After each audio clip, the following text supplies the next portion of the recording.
Are we good?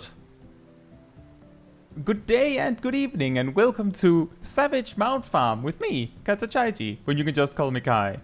Tonight, YouTube willing, we will try to first Prog P12S Unsynced.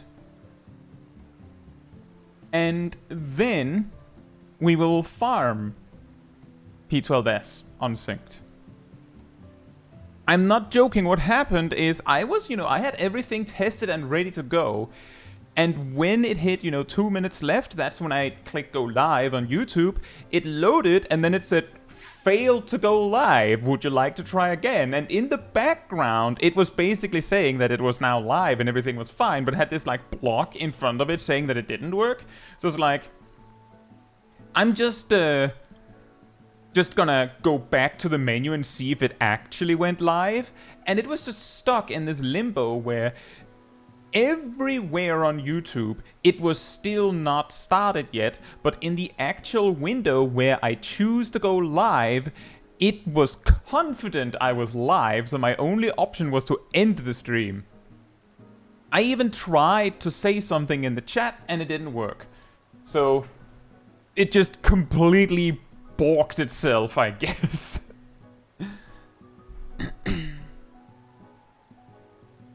So, the way we're doing this is that I have followed the... Just a moment here. I followed the guide, the Unsynced guide from Big Kobe, which is also a channel here on YouTube. I believe they're from Australia. Because they made an Unsynced guide. Very nice. And I have made sure to mention that that's what we're doing. So hopefully everyone in the party has watched it. Normally, I've just explained what matters. But let me put it like this. Last week, I spent an hour writing notes from the Hector guide for M7S.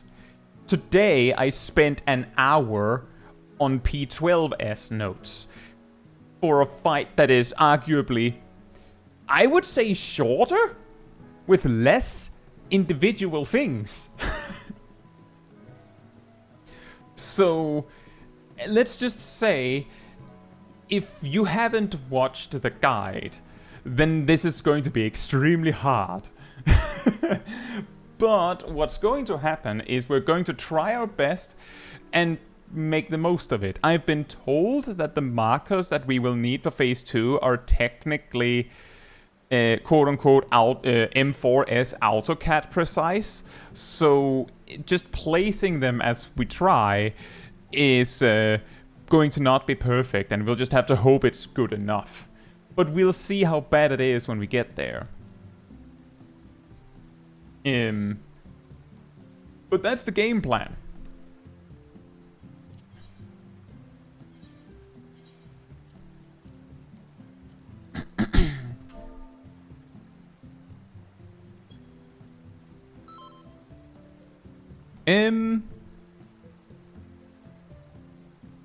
With that said, hey Nox, hey Sally, hey Lana, hey Kat, hey Naomi, hey Rust, hey Monica, hey Matthew, hey Angel, hey Mizunashi, hey Ham, hey Jacob, hey Angel, did I say that already? Hey Aradil, hey Taldaba, hope you're all doing very well. It's fine, Jacob, we'll figure it out. If it becomes a problem, we'll have to deal with it when we get there. Hey KKB, hope you're doing well as well. Before we go in, I don't think... Did we get specific... Did people decide on their spots? Can we get a quick in the chat, in-game, call your spots?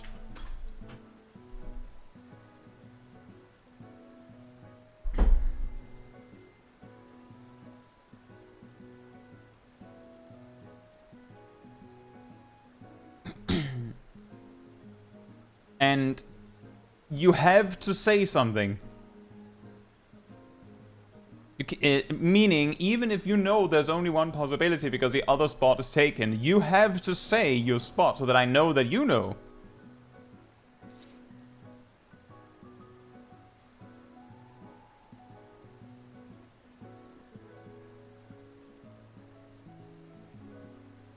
Fantastic. Also, hey, Kurumaki, no worries. Nayceros, hope you're both doing well.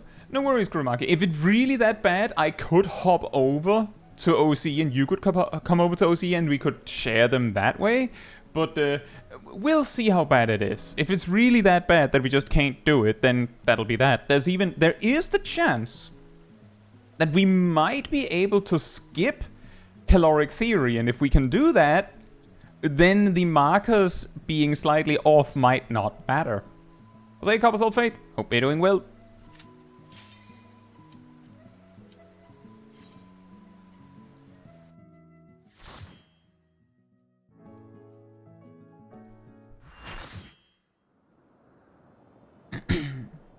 I love this fight minus caloric. As I understood it, isn't caloric like the main thing? You have done well to reach the seat of godhood. Now, bear your souls to me. Oh yeah, it is going to be difficult to skip caloric, but I've been told it is possible. And it became more possible with 7.2.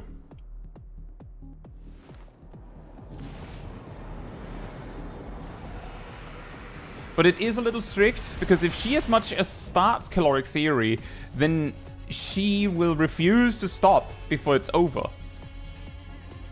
But that does mean if we get her to 1 HP, we can just stop attacking and focus on the mechanic.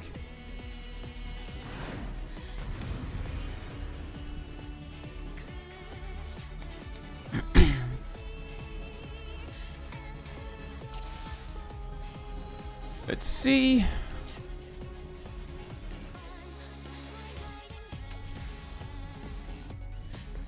Anyone with a good eye that knows where the markers go are welcome to help.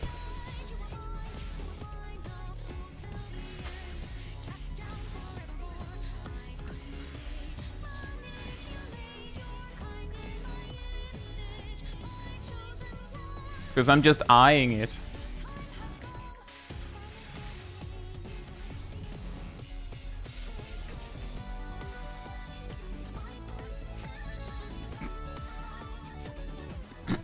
Right, of course. Test the edge. It works.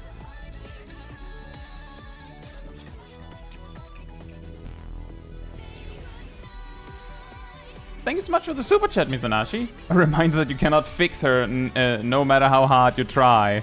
Oh. But what if I want to?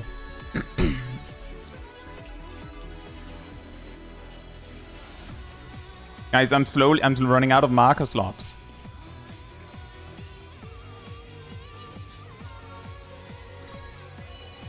Hey Seraph, hope you're doing well.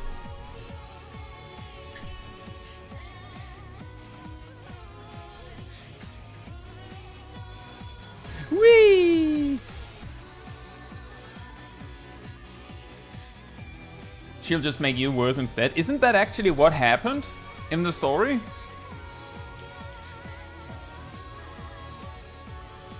In some capacity, isn't that kinda what happened?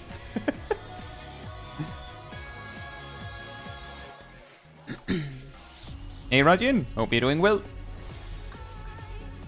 Right then. Shall we give it a try?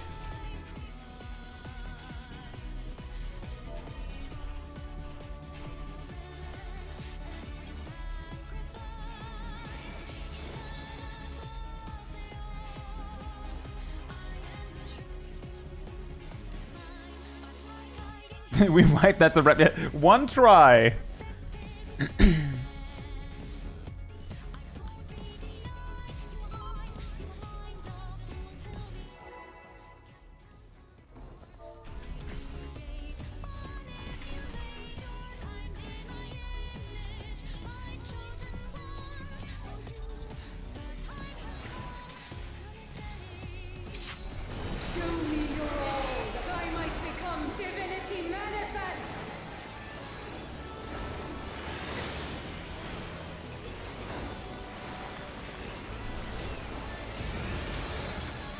Wow. From nothing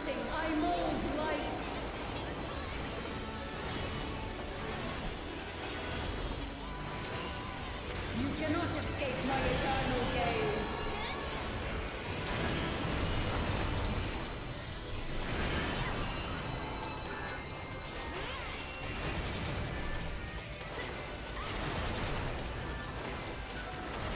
Oh, whoops.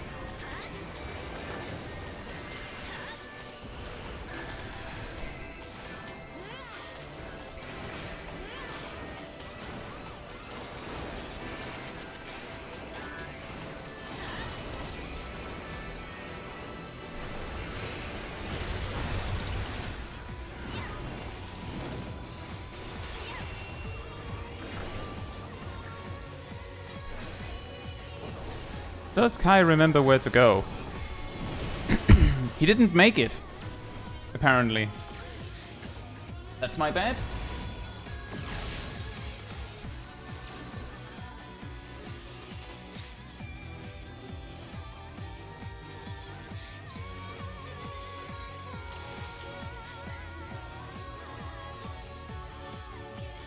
I'm checking my notes. Make sure that I get it right the second time. Jose Mazzoro, hope you're doing well.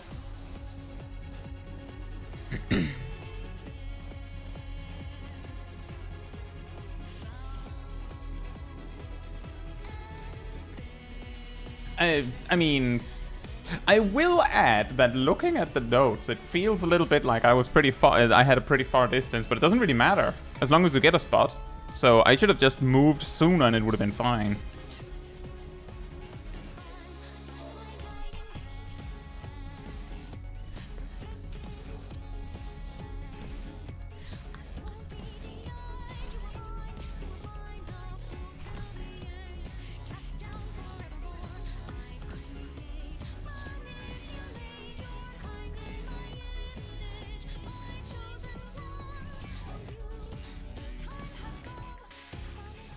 Right, so just reminding, the way that we usually do this is that I will send a ready check.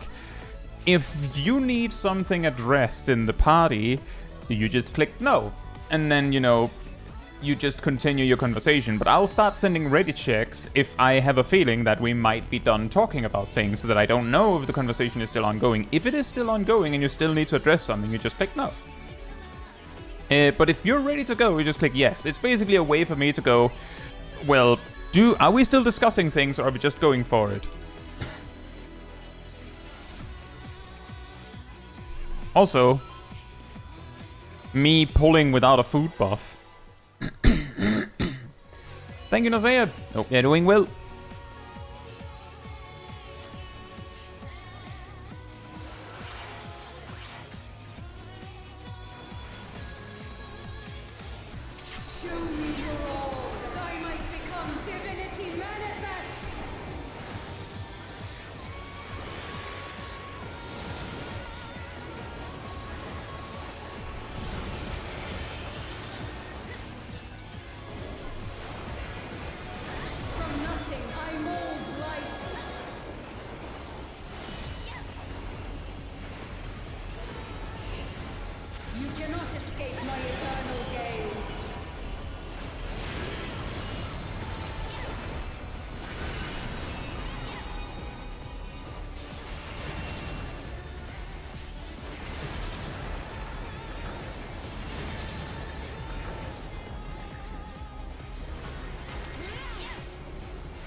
We keep going. And by the way, Rust, a random tip that Cole mentioned is that right after the invuln thing at the start, Athena will hit you with an auto attack while you have a vulnerability debuff. That's why you take so much damage right after. So you may want to just... I think you already did that, but yeah, using like the big defensive right after is probably a good call. Hey, Bronzoman Puny, hope you're doing well. To your question, Puny, depends. P8S and P12S are recent enough that you cannot skip the actually hard, like some of the actually hard mechanics.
How did that happen?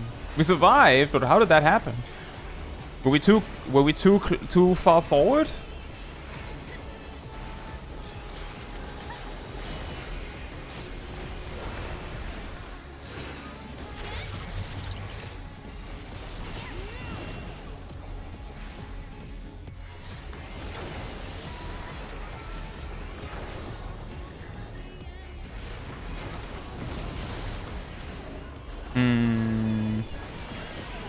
Let me just double check my notes here.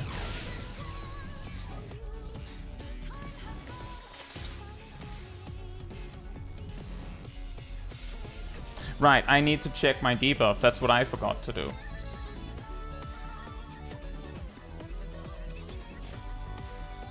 Yeah, basically what Spectre is saying is mostly right. Like, when it was current, you needed to do the whole fight. Now that it is old content, for instance, this fight, there's like 2 major mechanics in each phase you need to worry about at all.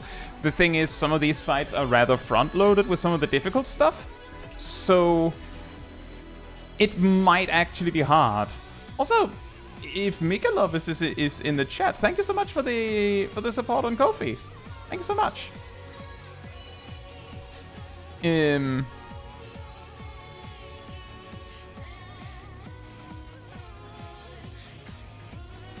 But yeah, like, basically, the fights still have teeth, as you can see. Making one mistake, they just still wipe you. But there's way less to worry about. But yeah, let me just double check my notes here again. And thank you, Lena. Hope you're doing well. Same to you, Spectre, by the way.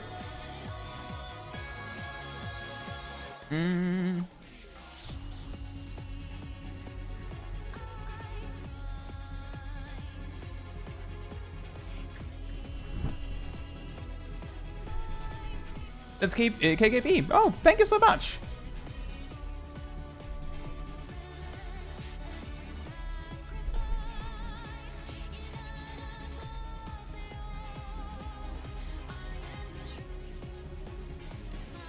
But yeah, it's like even P4S has reached a point where if you do the group correctly, or well, if you make the group correctly, you can skip so much of the fight, but there isn't really anything.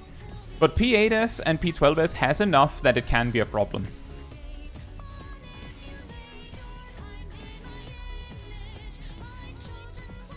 Aradel says, how do we choose our partner when we have the debuff? Right, let me explain that. So if you have the tether for that mechanic, you look where your tether is, and then you just like run across so that you're making a straight line across the arena with it. If you don't have a tether, then you instead have to look at your debuff, which was what I forgot. If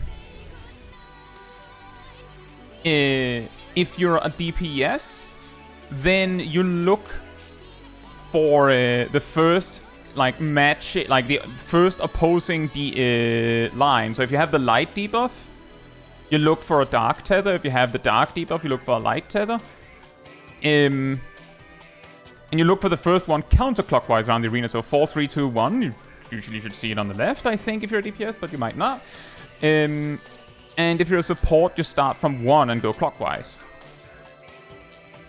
If I understand correctly, correct me if I'm wrong, the DPS will not both get a dark debuff or a light debuff, or is that possible?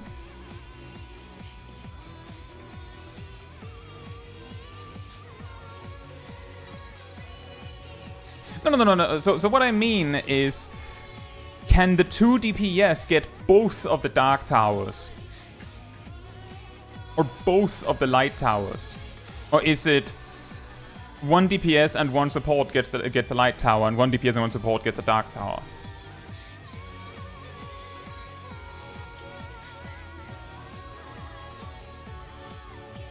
I'm still lost, Jacob.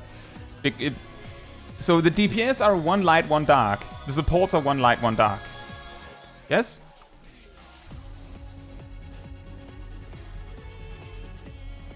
Okay, so in that case, all you have to do as a DPS is, if you get the debuff and not the tether, is you start from 4, and then you just look until you find a tether that matches. Someone in the chat mentioned or suggested that it's a really good idea if you have the tether to just drop what you're doing and sprint over to where you're supposed to be, because the ones with the debuff might not have a very good grasp of where they need to be, and like they might not be able to tell where you're supposed to be going, so it's easier if you're in position fast, so that they can move fast. But yeah, it's basically a little bit like Sunrise Sabbath in that there is the possibility that you, the DPS, will end up on 2, or a support will end up on 3.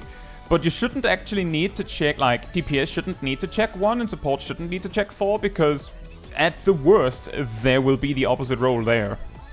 So it's very much like Sunrise Sabbath, yeah. If you've done Sunrise Sabbath.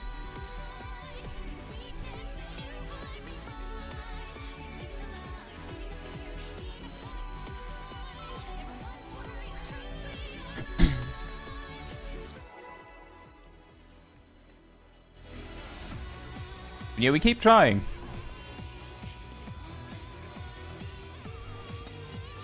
It'll be a lot easier once we figure it out. Show me your all, that I might become divinity manifest.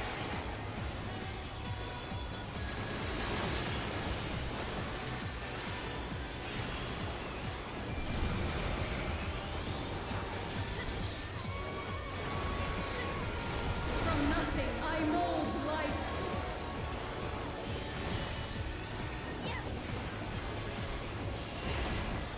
Oh, it's opposite.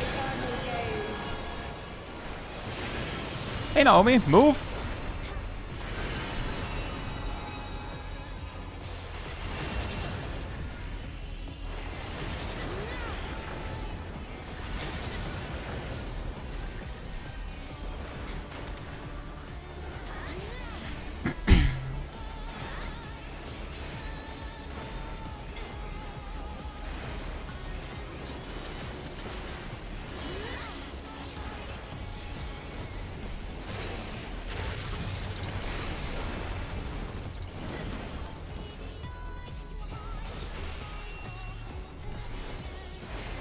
Oh, whoops. I was supposed to be over here. Hello.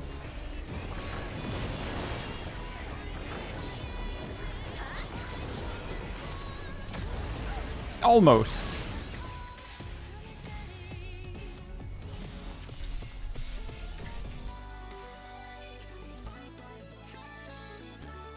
Sunrise Sabbath is in fact like Snake Pryor. Right, indeed.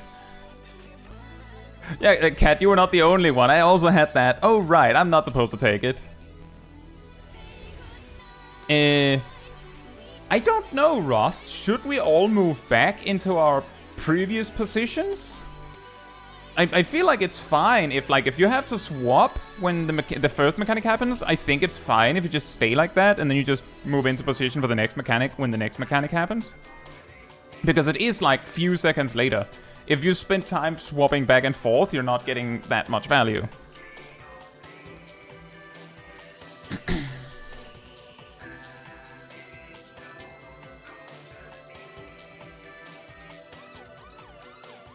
Yes, so the towers are...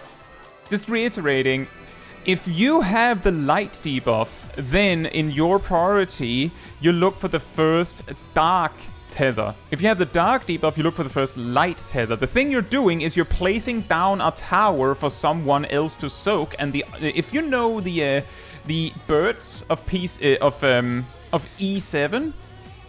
the iconoclasm, where you have to like have the opposite debuff of the birds that hit you. It's like that. So you're placing a tower next to someone that can soak it, and then they just have to soak it. Your job is just to place it so that they can take it, and they get the debuff from being blasted with the laser. Yeah, here's the thing. Cat says that they didn't manage to take their tower. I saw Ardell didn't make it to their tower. Nox says they were the wrong spot. We keep trying. When you place your tower and then get out of the way, the laser person has double the work.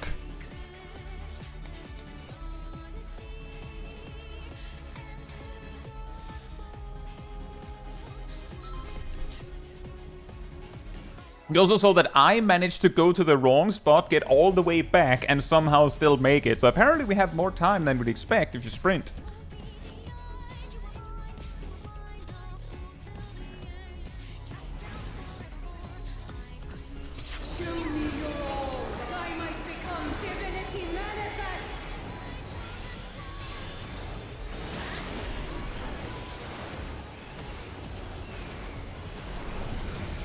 Need over. Hope you're doing well. 258. Big. Dabblage.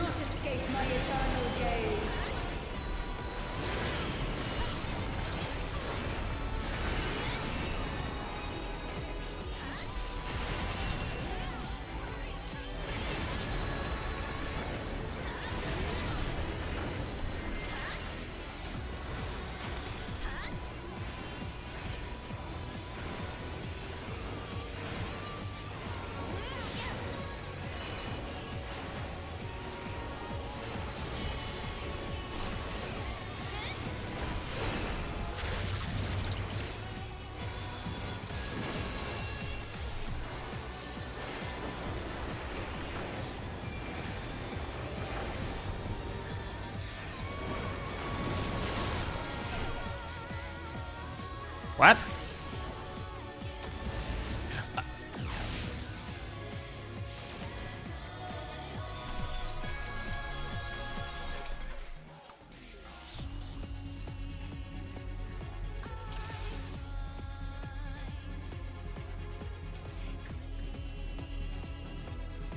Just a moment. Russ, did you have a tower debuff?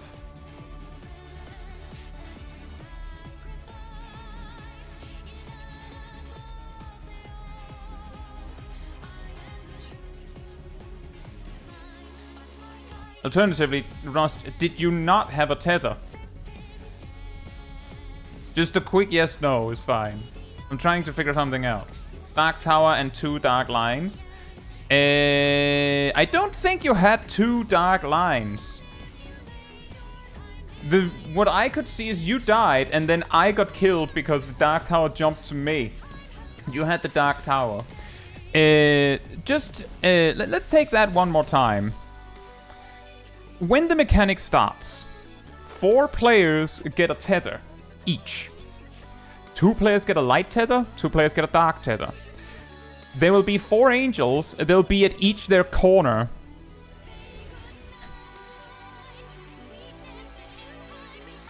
And if you have a tether, you basically just determine where your angel is, and then you just run across to the opposite end. For instance, if the angel is here, like behind me, then I would just run between 4 and A.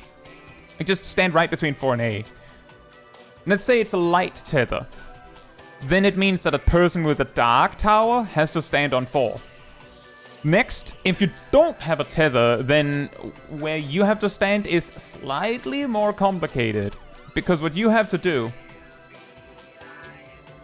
is, if you're a DPS, you start by looking at 4, then 3, then 2. The reason why you don't have to look at 1 is because 1 will always be taken by support if 1 is one of them. And you basically look for the first spot where there is a tether that is opposite to your debuff. So for instance, if you have the dark debuff, so you're placing a dark tower, you would see 4 and go there because I have the light debuff and I'm standing there. If you support, you instead start from 1, 2, and 3. And I'm just saying, you have a little bit of time, but you do have to get a move on. And what I base that on is the fact that I managed to sprint to one spot and then figure out I was wrong and sprint to another spot and still make it. It's not a lot of time, but it's enough time that if you determine that you've gone the wrong place, keep trying. Just keep running. And consider using sprint for this, because you're gonna need it.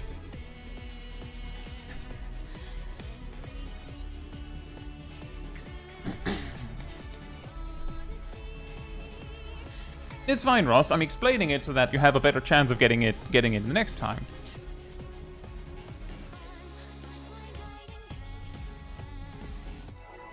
And that's correct, Angel. 4 players gets a U.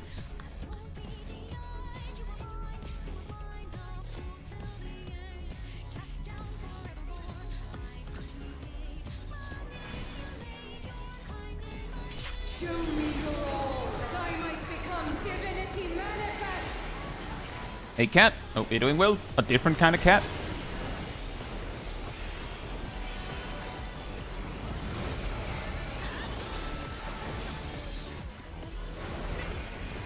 From nothing, I mold life.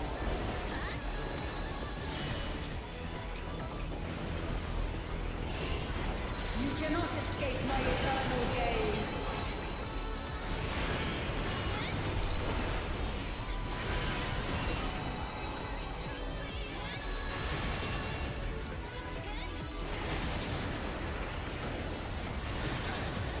Oh boy.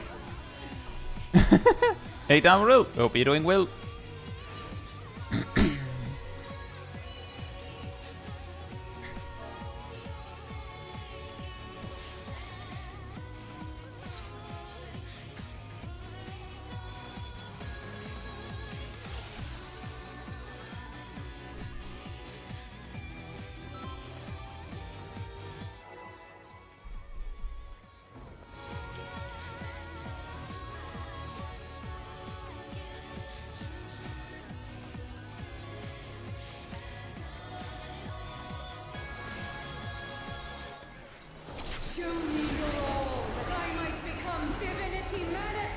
Hey, Darkrin. Hope you're doing well.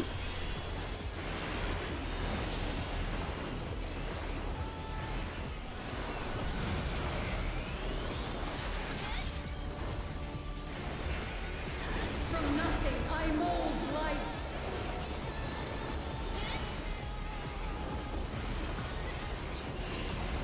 You cannot escape my eternal Opposite. gaze.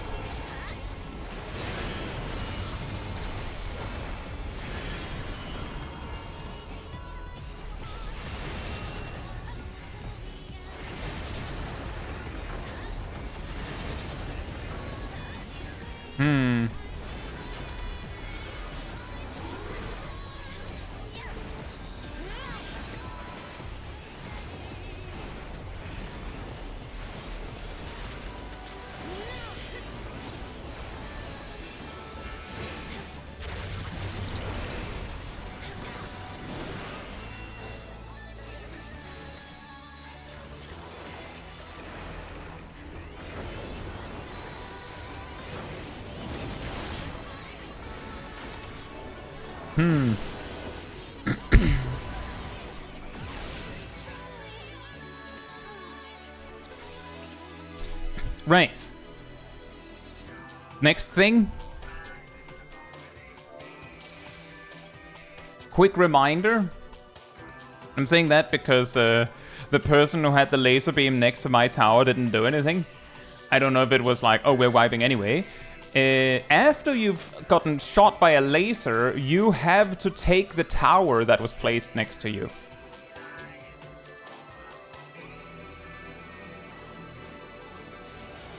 You have to take the tower next to you, or you will die. Or we will die.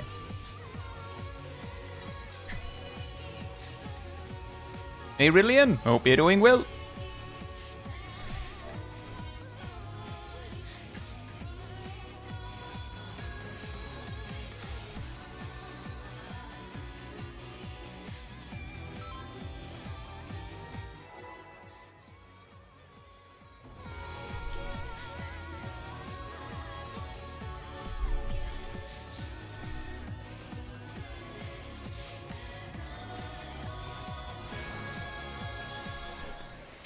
Show me your all, that I might become divinity manifest!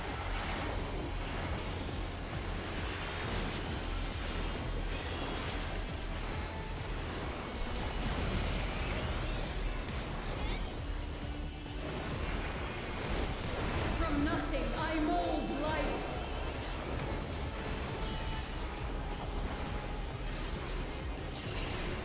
You cannot escape my eternal gaze.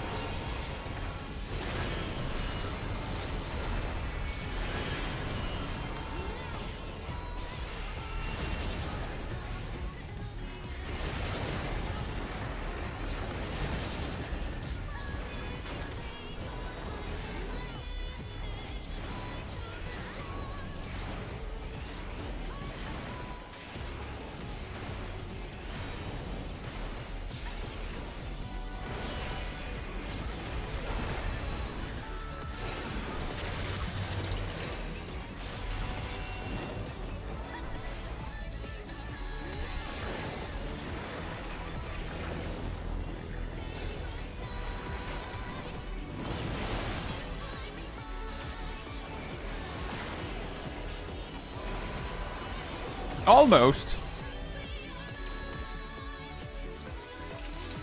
I think we had a death that made it impossible to solve.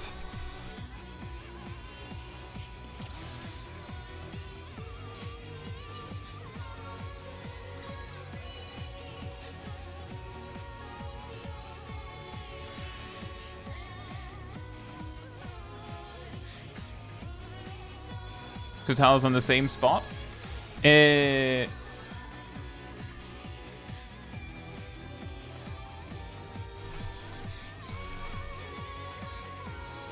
Do we need to go over anything, Cat? 3 was free? Yeah, that was probably it.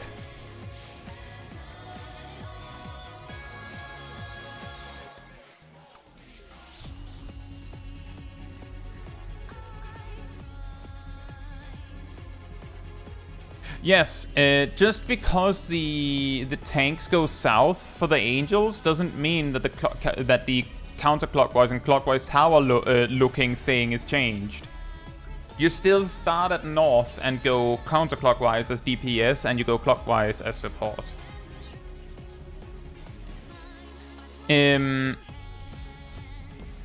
Let's take a quick rundown of who was where.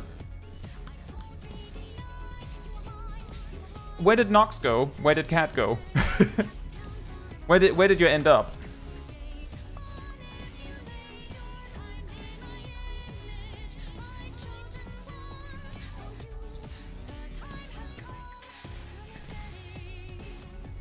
Ilana says, I was fall with Dark Tower.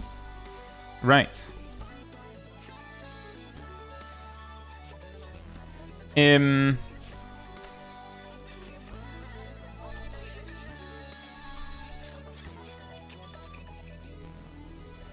Caitlin. Hope you're doing well.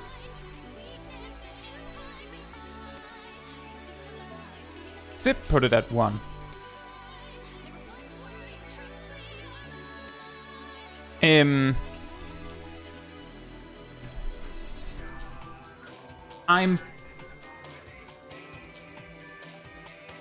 What beam? What tether was at 2?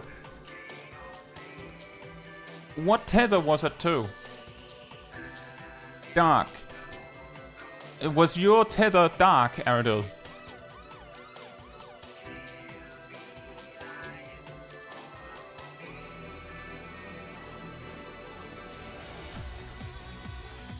Does anyone else remember? Cat says it was dark.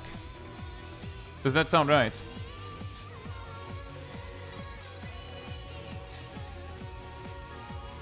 What debuff did Cat and Nox have each?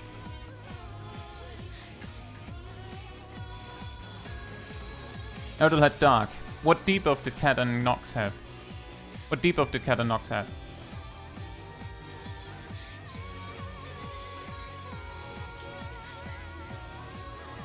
Cat went 2 with light.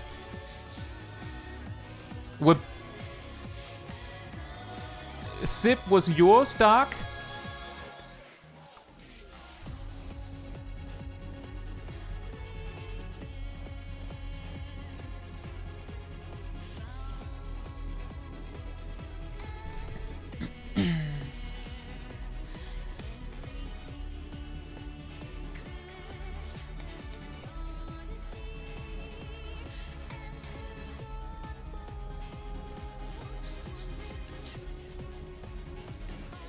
Okay, it sounds like we kind of figured it out.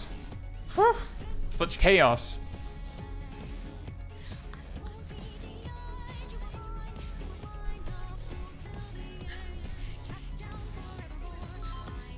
I'm not interested in pinning blame on anyone. I am genuinely just trying to investigate to see if there's actually something that we've overlooked or someone that didn't get it. But it does seem like everyone got it.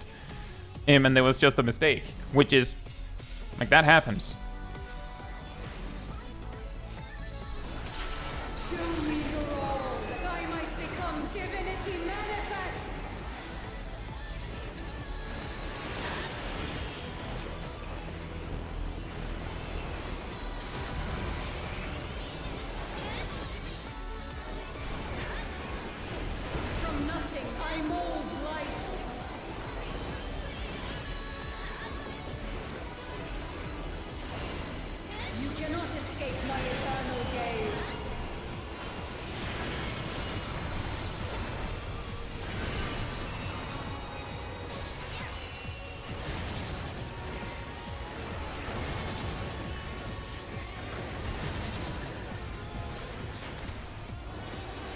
Hey, Dunker. Hope you're doing well.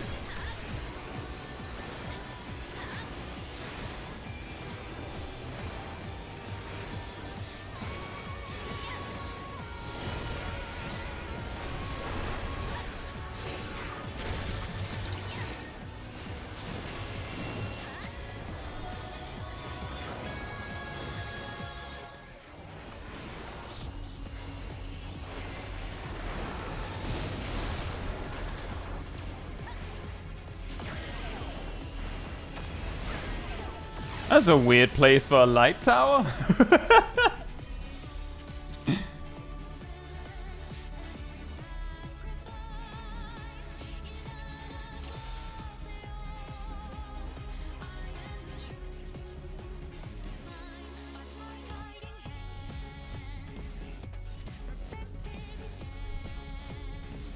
I hope your dog gets well soon, Dunker.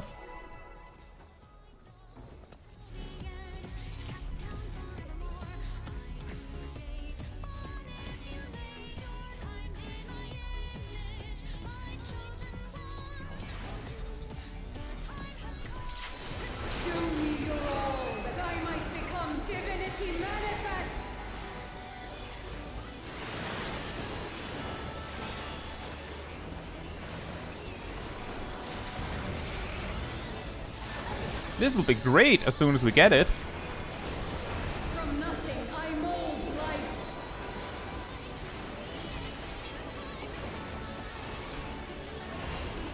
You cannot escape my eternal gaze.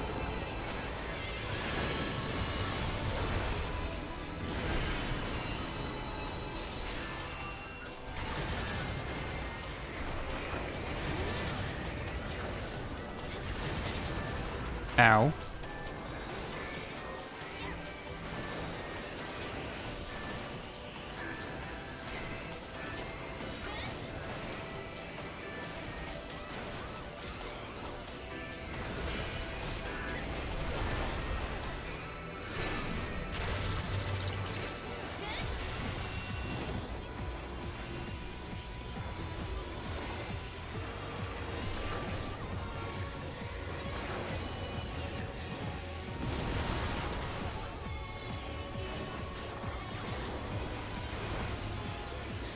There you go. Oh, right, the laser beams. Oh, yeah, that's also a thing.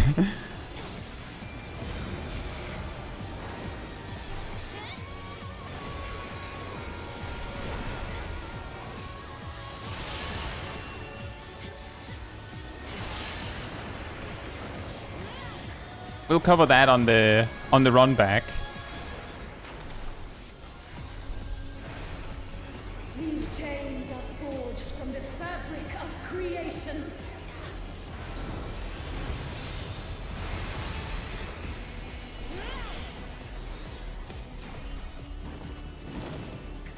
Here.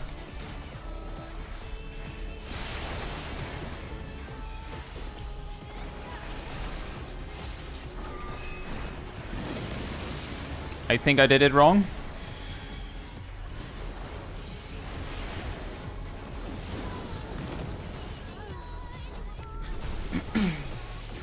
You cannot escape my eternal gaze. So, we saw a lot of things.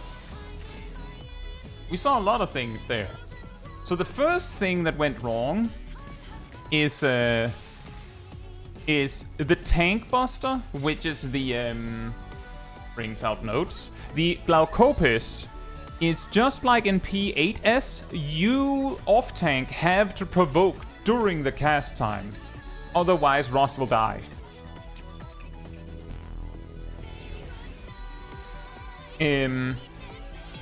So for Super Chain, can someone tell me that was pair stacks, right? That was pear and donut. It looked a lot funkier than the guide suggested, let me say. So when people didn't quite move into the position that was indicated in the guide, I was uncertain. Yeah, that was pear cones. But apparently it's survivable if you do it wrong. Just don't overlap them, apparently.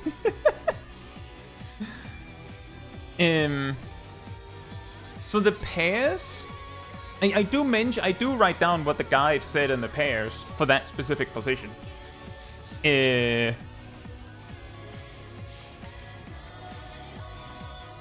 But in my notes I explained it slightly differently from the guide because I saw a different pattern. But in that specific spot we were in, which is on the 4 marker, I was supposed to stand with Sip northward. Sip moved there, but I wasn't sure because it felt like other people also wanted that spot, so I moved out of the way.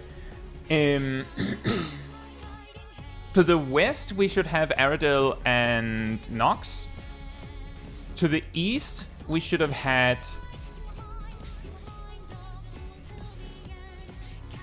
main tank and melee 1. I can't actually remember who called what.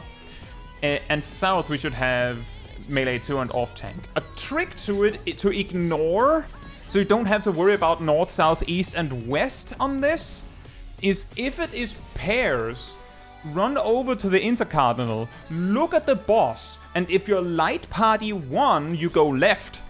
If you're light party 2, you go right. And if you're melee, you step forward, and if you're range, you step backward.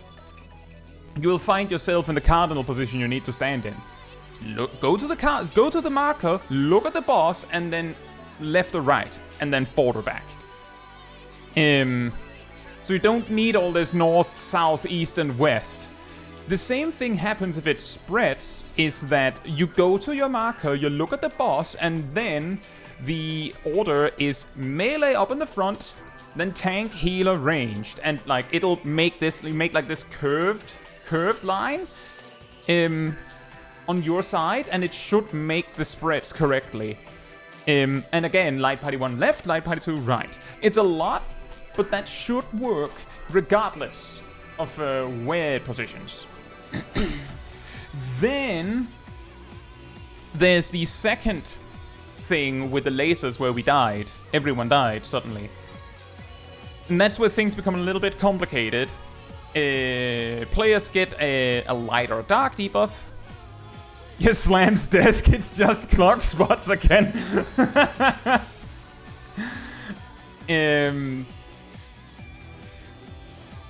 If you have a light or blue debuff, you look at the boss and lean left. If you have a red debuff or a dark debuff, you lean right. I believe people have mentioned that the little person in the debuff is leaning in that direction as well, but another way you can think of it is light left, red right.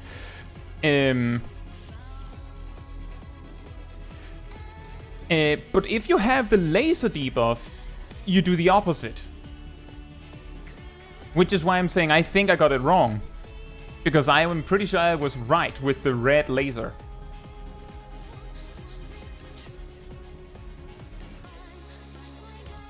And when I'm reciting these mechanics, if I've somehow flipped something on the guide, then better mention it before we move forward with it so we don't learn it completely wrong.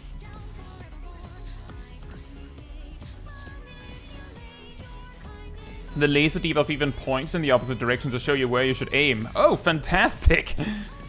I mean, it's fine, Nomi. There's a lot happening there. And, like, consider that we beat the towers, and then there's, like, 4 things to talk about. And we got, like, through a quarter of the mechanic.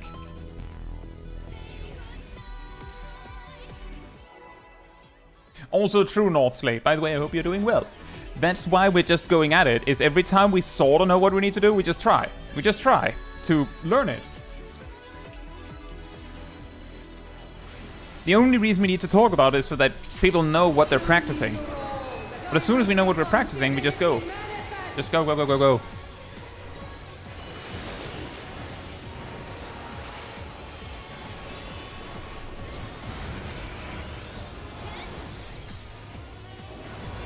How much does she face change when she's at 0 HP, or what's going on with that, by the way?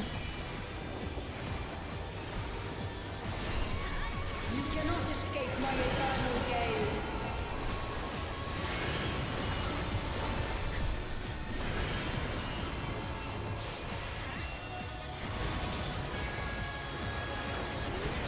I think we're wiping. Not quite, but that doesn't look good. Face change at 0%. That is funny.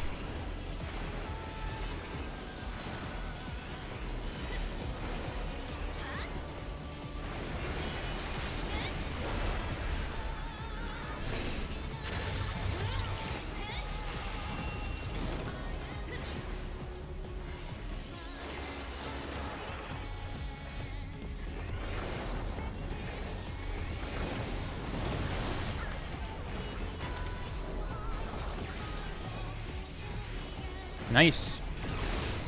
Oh, right, that again. Blarg! Just tank it, lmao.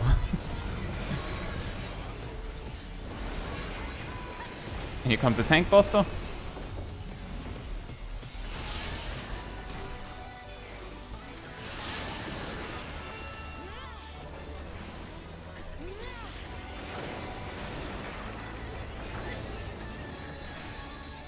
These chains are forged from the fabric of creation.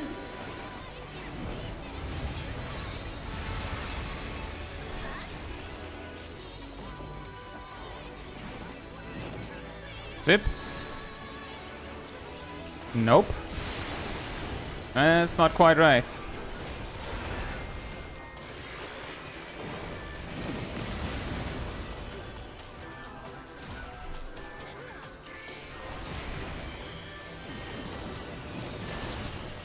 Oof. You cannot escape my eternal gaze. It's just reiterating here, and that's why I said that. That's why I went through the whole thing with look at the boss, right or left, is because your position is not a fixed cardinal direction for that mechanic. Survivable, but your position is not fixed.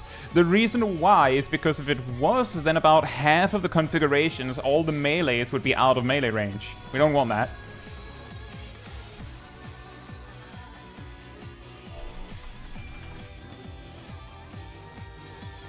Zip, I'm just gonna show you something real quick. Just gonna show you something real quick. If it is pairs in the northwest, then your spot is north. However, if it is pairs in the northeast, then your spot is east.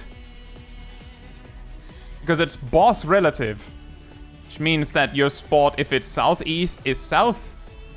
And if it's southwest, it's west. It's boss relative because melees are getting shoved out of melee range. And that's what the guide said. So we're doing what the guide said. So do remember, you know, if I'm explaining a mechanic, just because you think you know what it's about, just make sure to keep an ear out in case I say something that is not aligning with what you think.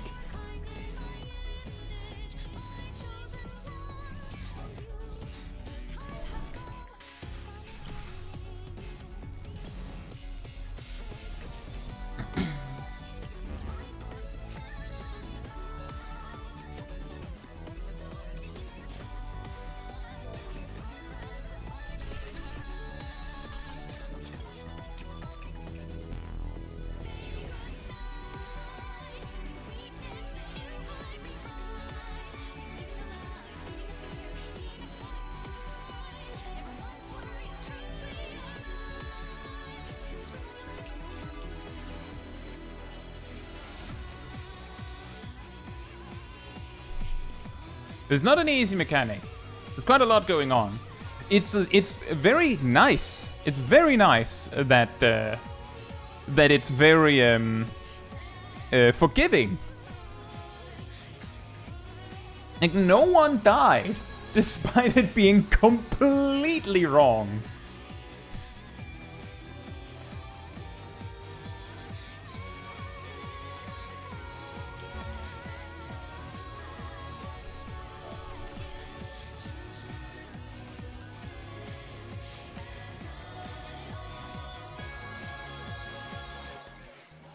Couple Fate says, I remember our Black Mage despising this mechanic. It's not too bad now, at least.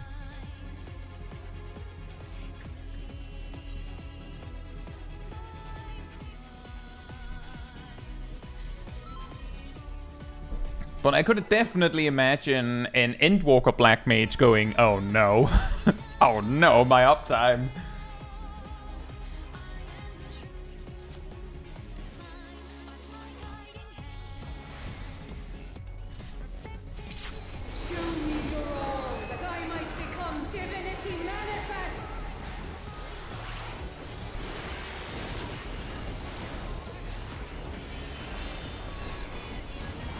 Tenma. Hope you're doing well.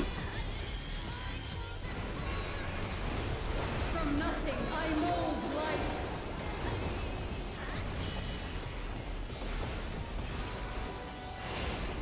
You cannot escape my eternal gaze.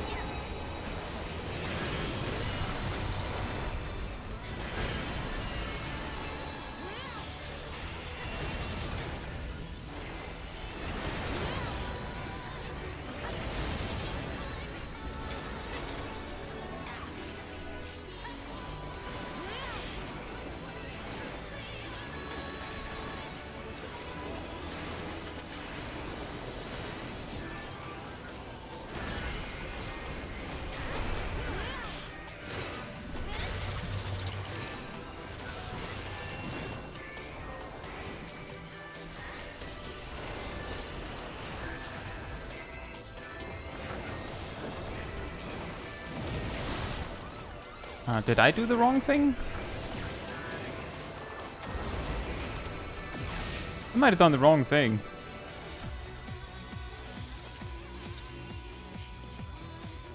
Naomi, what tower did you have?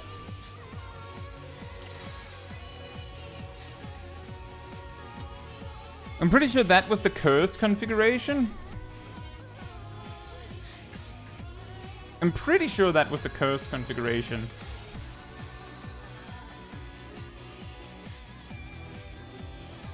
You had light. Well, you were standing next to a light tether.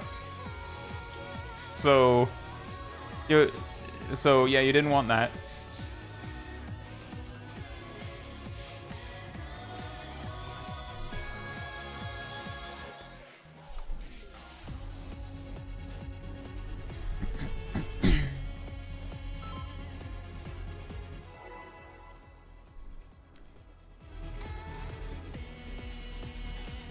In before, when we finally get her down, it's just as the duty timer runs out. Wouldn't that be fantastic?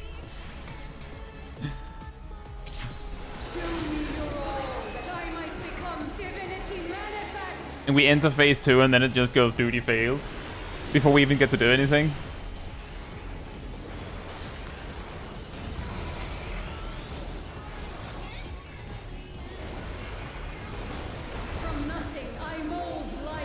Yes, duty failed mid cutscene. Yeah, exactly. You cannot escape my eternal gaze.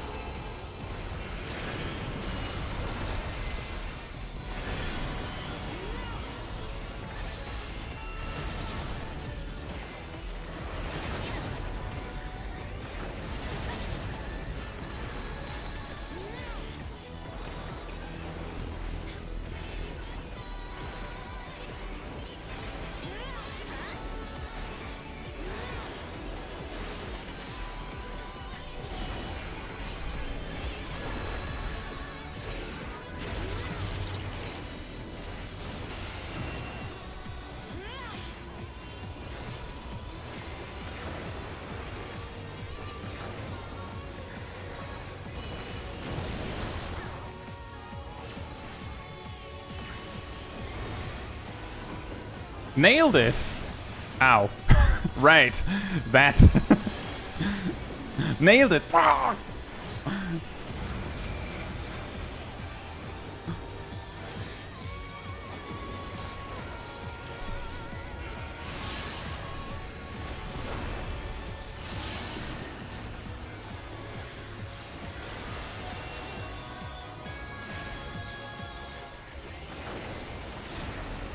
These chains are forged from the fabric of creation.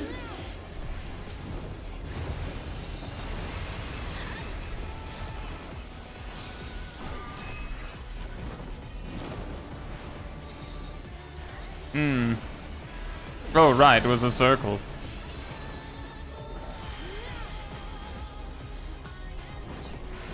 There's a lot of people on this side.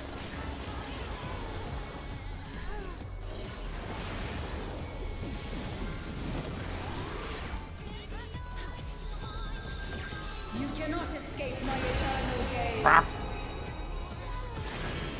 That is a good question, Tenma. Hey, Tech Miles, hope you're doing, and also Eaterit, hope you're doing well. The closest you can get to Tech Miles is probably Black Mage. They're vaguely similar, very vaguely similar to some old school Arcane Mage shenanigans. Like a little bit. They have this like builder-spender situation with the MP. But I don't think any of the other mages have any semblance to WoW's mage.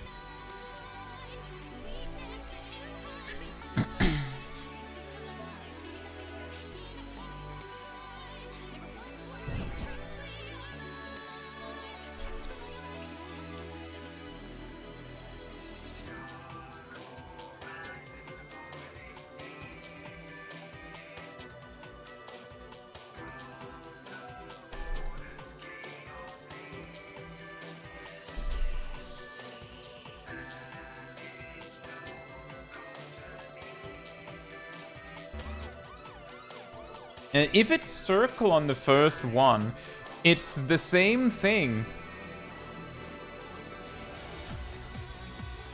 It's just that you have to step further out. And yeah, reminder that the light left, red right lasers are the opposite, so you can't really give a quick reminder speech on that one, it's just the opposite of that. And the lines have some weird snapshots. But yeah, if the first one has circles, then you have the exact same positions, you have to step out instead of in.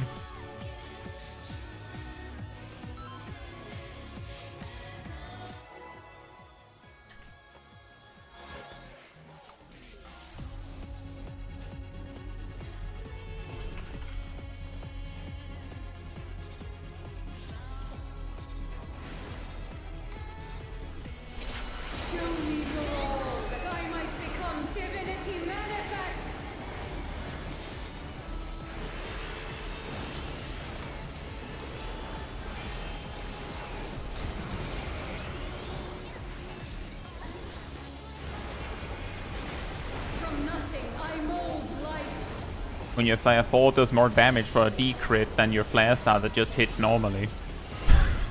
You cannot escape my eternal gaze.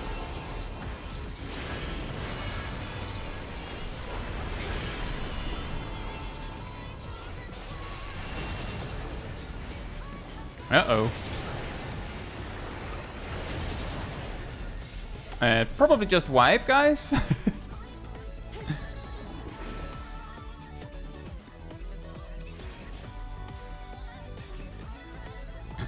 Yeah, it's a rather tight skip, because she will not let us phase change unless she's done.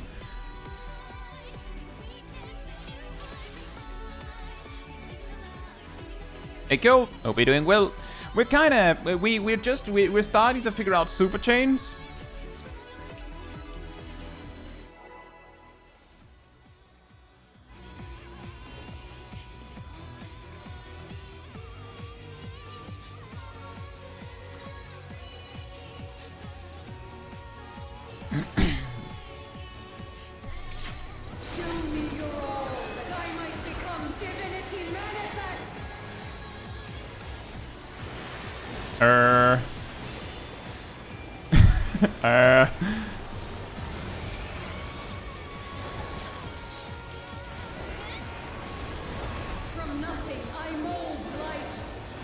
Dunga, that's a very complicated question because I've technically raided since Wrath of the Lich King in World of Warcraft. You cannot escape my eternal gaze.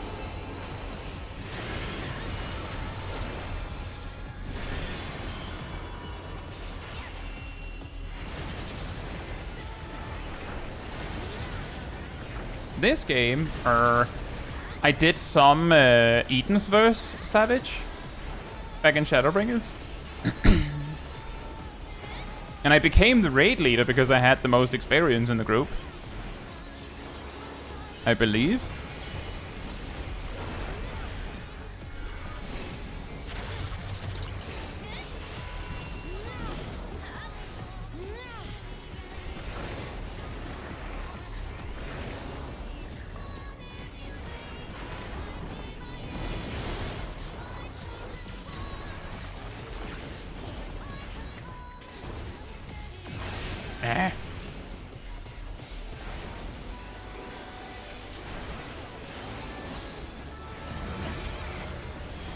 Silly out of bounds lasers.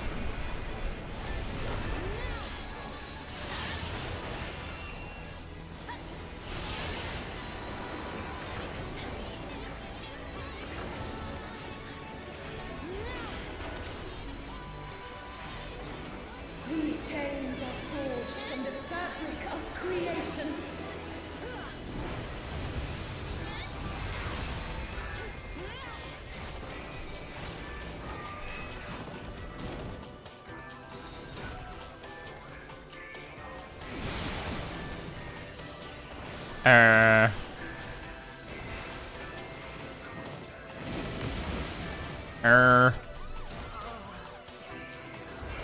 Yeah.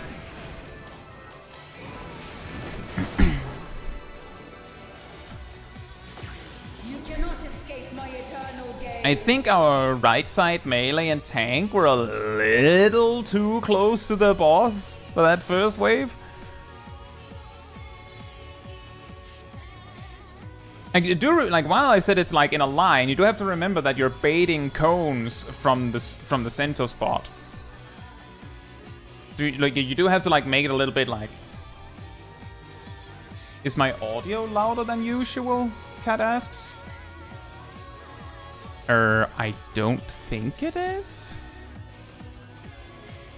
I think it's just that the music is a little wild. I'm pretty sure it's the same as usual.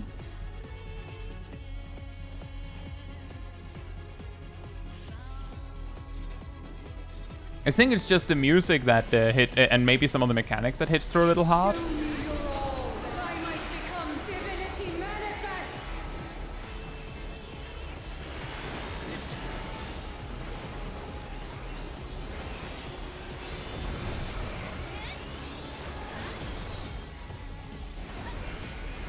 From nothing I mold life.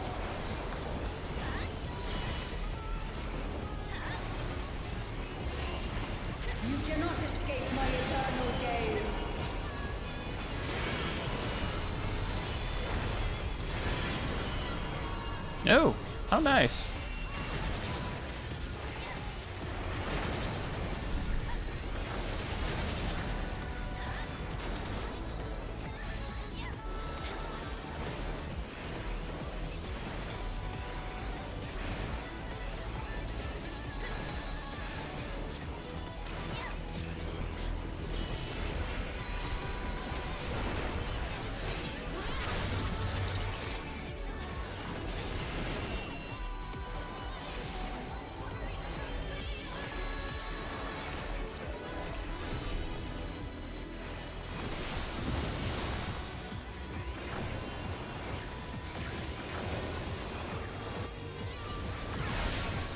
I keep forgetting about that stupid laser beam.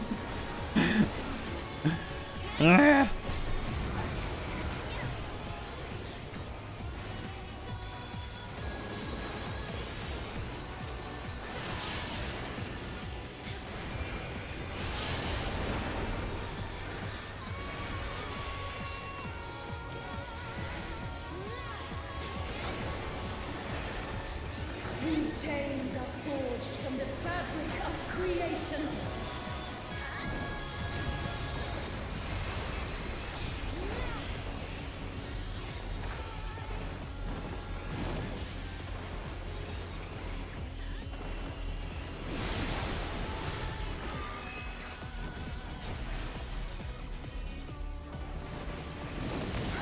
Right. The circle AoE indeed. But did I have the laser? You cannot Or did I have a escape tower? my eternal gaze. I think I had a tower. And we had to find the donut one, that's true. That is the mistake. We can't just go clockwise every time. It was the opposite end this time. That is a good point. We went the wrong way.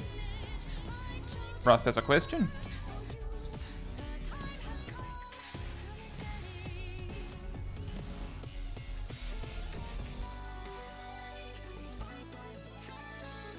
The laser donut thing, people with laser go inward.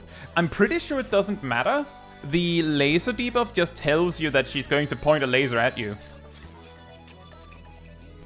And what you need to do is make sure that your laser hits the opposite color to your laser. That's why if you have the red laser, you want to make sure you hit the light players, and if you have the light laser, you want to hit the red players. For the third spot... yes, the laser players on the last bit, you just have to step a little in, because the actual thing you're aiming to do is... Right, let's take an example. Let's try an example. Let's say that the third spot is on this, on the 3 marker, yeah? Then the laser players... Let me make sure that I have it right from my notes. It's quite a lot happening. So there's going to be a circle and a donut in either order. Both of those are resolved. After that, the players that have the laser basically take a step forward. You don't have to step forward, you just have to get out of the way from other players for your own sake. Then the light tower haver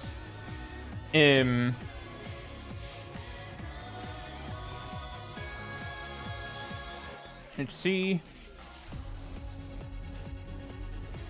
The light tower haver goes to the nearby marker to the left, and the dark tower haver goes to the nearby marker on the right.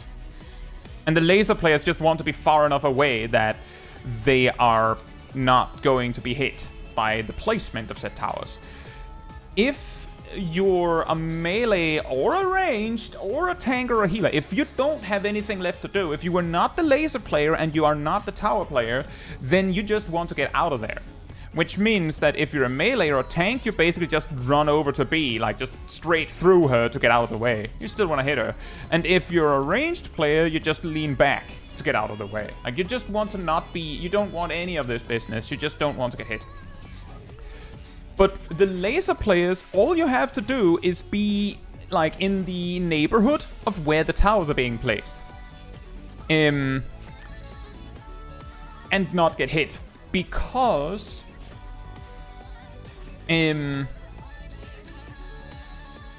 you're basically going to be taking those towers.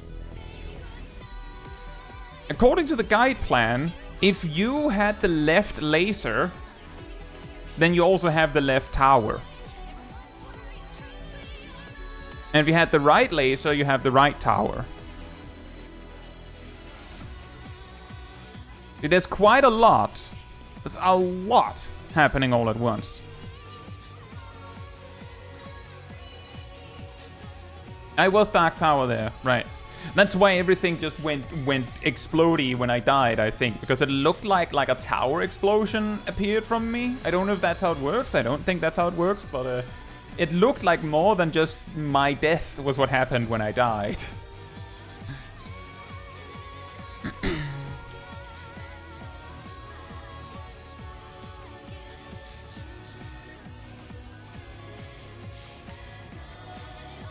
Erdal?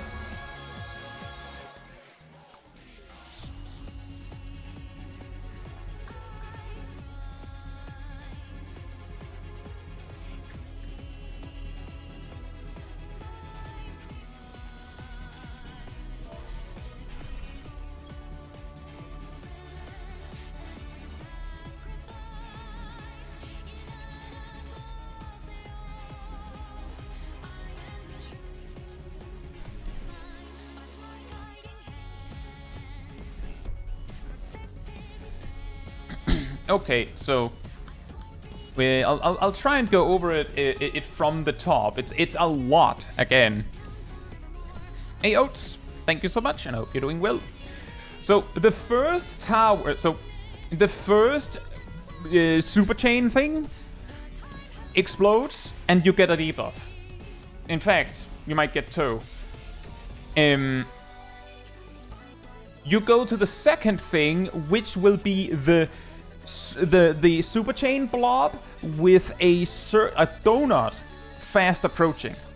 It'll either be clockwise or counterclockwise directly from the spot. So if the first one is at 4, it will never be 2. That's the second one. It'll be 1 or 3, but it will be one of them. So we have to use our eyes.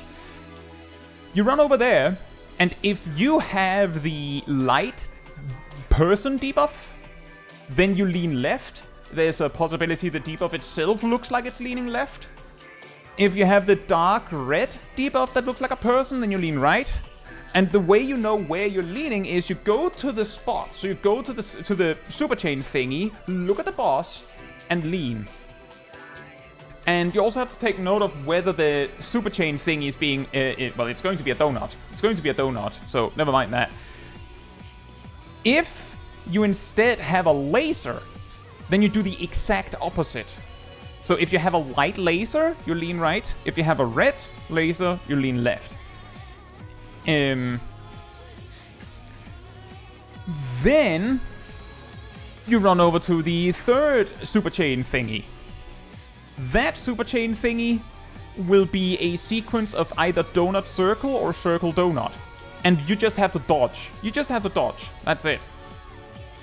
Right after that is resolved, if you had a tower, which is a debuff you were given after the first super chain thingy, then you either go to the marker, like again, look at the boss, and then if you have the light tower left, red tower right.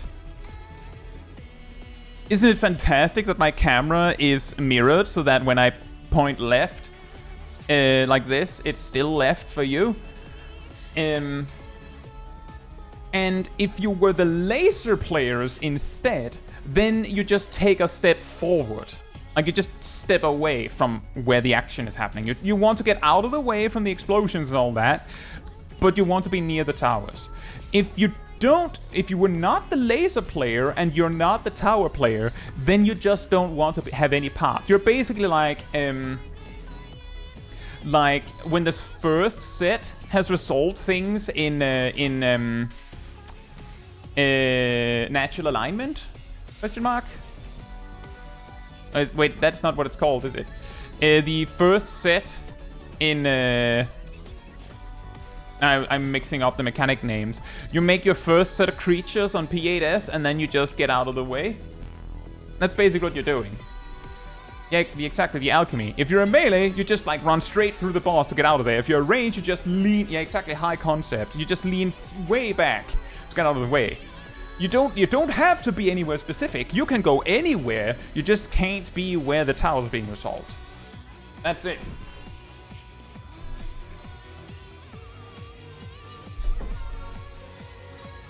We're working on super chains, Shaq. So we're close to phase 2. But exactly, then the lasers have to take towers. If everything went to plan, then if your laser was left, meaning that you had the red laser, and this is where it gets really convoluted. If you had the red laser which goes opposite to right, which is left, with me, then you take the left tower at the last bit. If you had the light laser, then you go to the opposite of light, so the opposite of left, which is right, and you go there again for the tower at the end.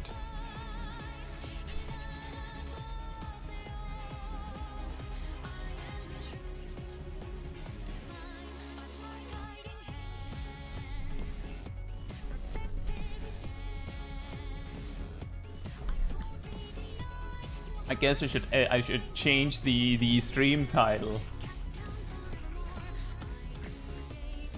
There you go.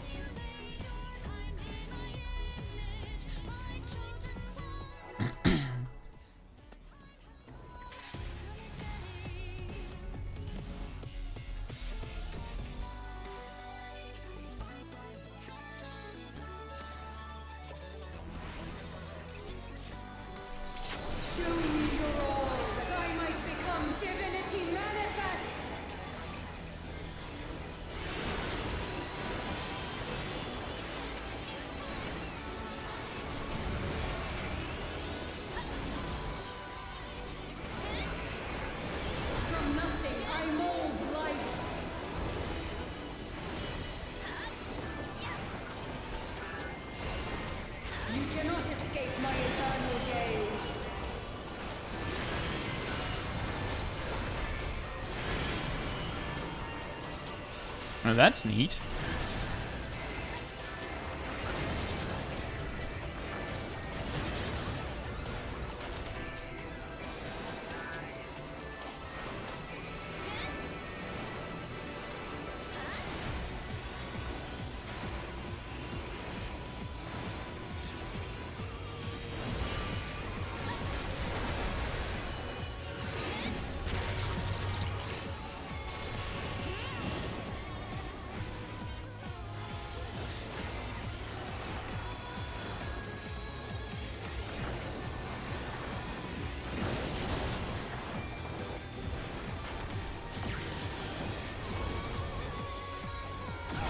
I almost made it.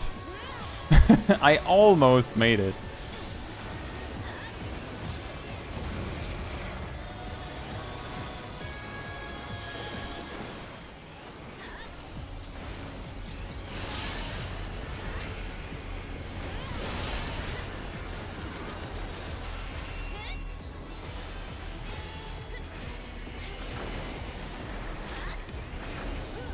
These chains are forged from the fabric of creation.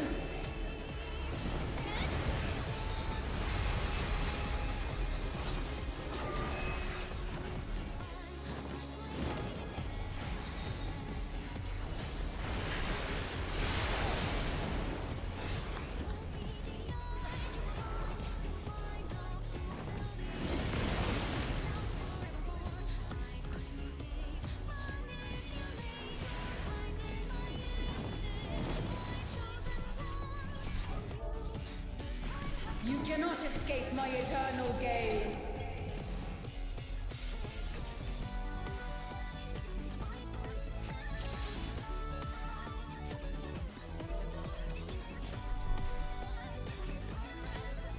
I wanted to be known that before we pulled, Nox said, "Who's reminding Kai about the lasers after the first towers?"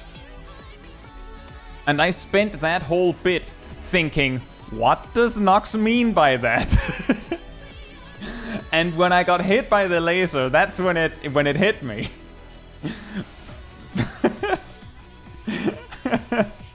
Someone reminded me. The game did. Hey Baron, hope you're doing well. And hey humble student, hope you're doing well as well. I'm doing well.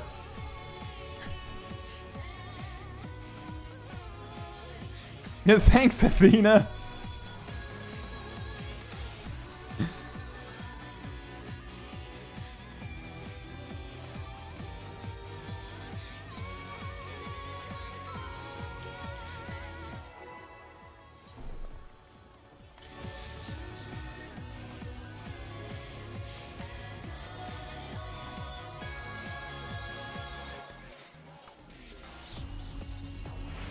Also glad to have you, humble student. Show me your all, that I might become The first caught stream.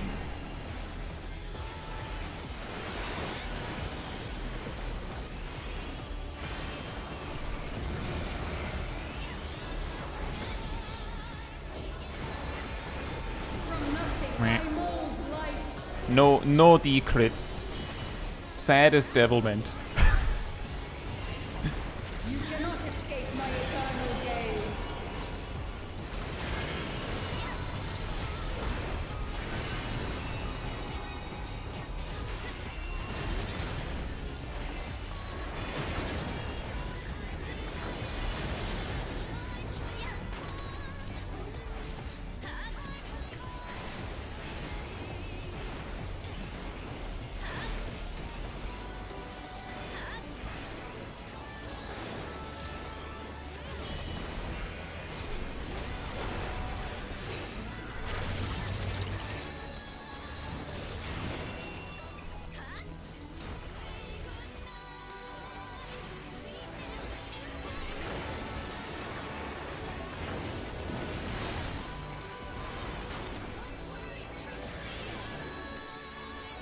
Hey! Right, the lasers. One day I'll get it.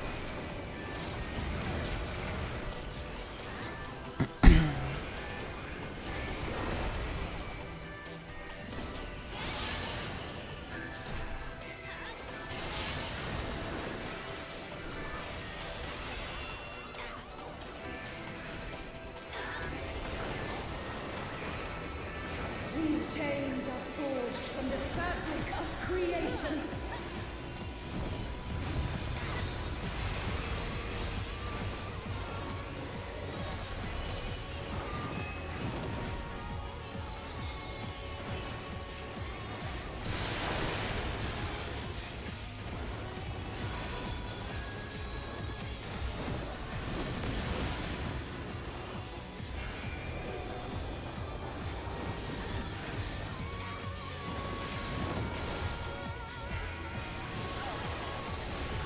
You cannot escape my eternal gaze. There is something that I had completely forgotten that is probably worth mentioning.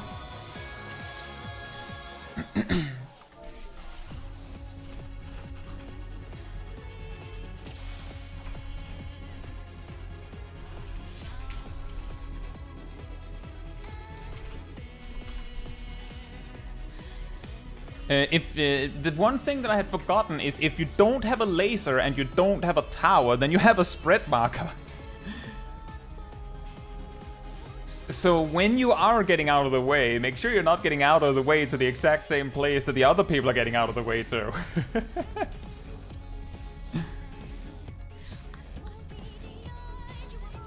That's awesome, humble student. Yeah, yes, for the first spot, Aradel. I'm not ready. We're not pulling. Someone click no. Someone click no. Aradel click no.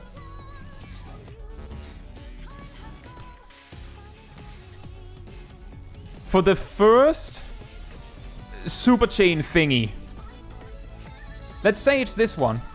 You run over to where it is, and then you just look at the boss. You just run over here and look at the boss. Then you determine what is happening. Is it a circle coming in? And is it pairs or spreads? Doesn't actually matter. At first, you run over here and look at the boss. If you're light party 1, then you lean left. If you're light party 2, you lean right. You just look at the boss and lean left or right. Try and do that. Then, it doesn't actually matter what mechanic is coming up. If you're a melee or a tank, you lean a little forward. If you're a ranged or a healer, you lean a little backward. And then, only then, does it actually matter what's incoming. If it's the pair stacks, then you want to be on the cardinal relative to the inner circle for the person you stood with. So for instance, in your case, Aradel, what would happen is you run over here, look at the boss, lean right, lean back, and then you should find Nox here for the pair.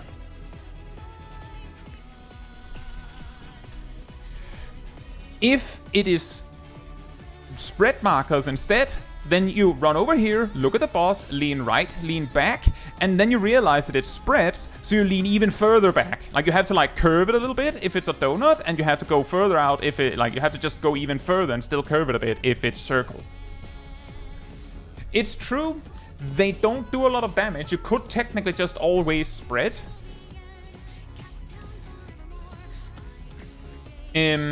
But the key thing is make sure you don't overlap them. But yeah, point being, if you're light party 1, you run to the spot, look at the boss, light party 1 leans left, light party 2 leans right. Then melees lean forward, ranged leans backwards. And then you figure out whether you have to, like, spread a little bit or stack in.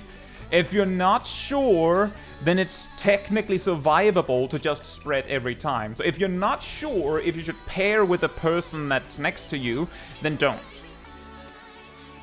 And then just let it be.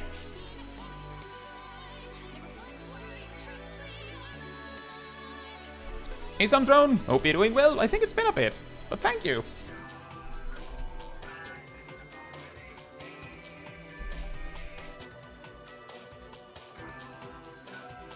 I just leaned back and my chair almost tipped over. Yeah.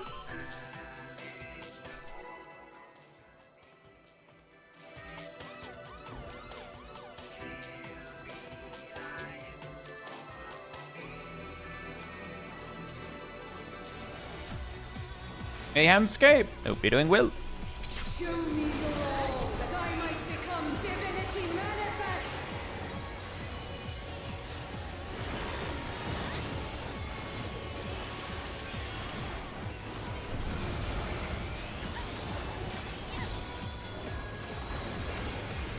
From nothing I mold life.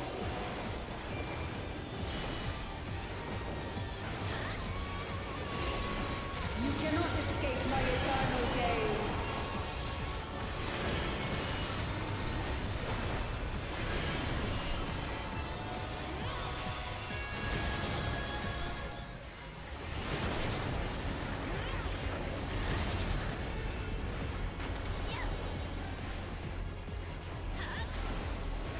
Will he remember the laser this time? Place your bets.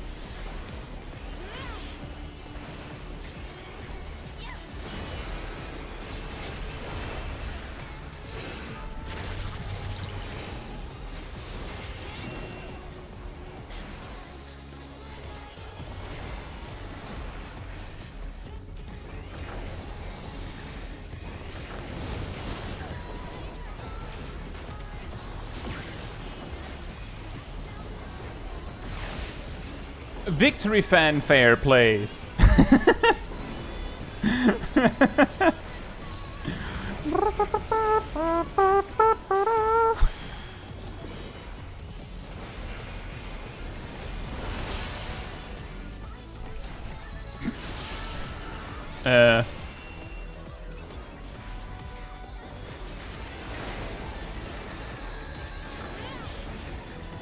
These chains are forged from the fabric of creation.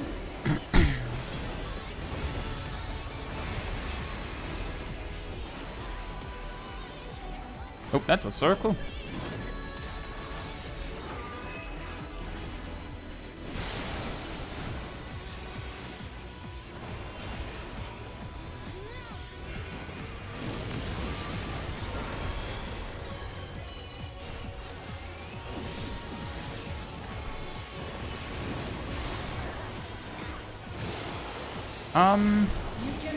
I certainly did something wrong there.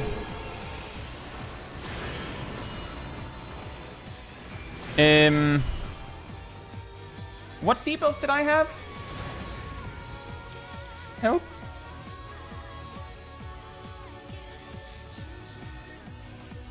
I was light tower.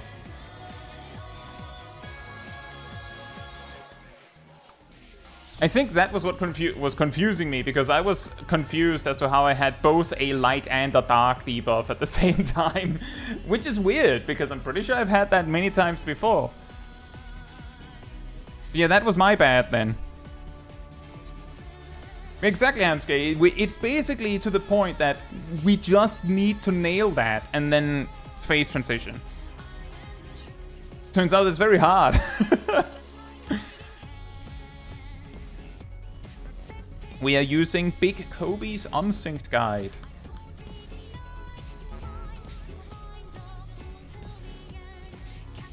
Nox.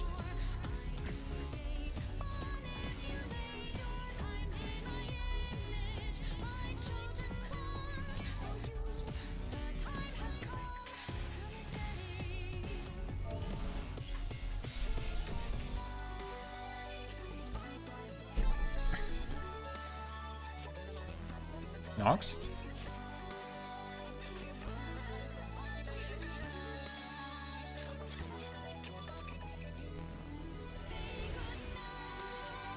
You in the wrong spot? I think I was too. So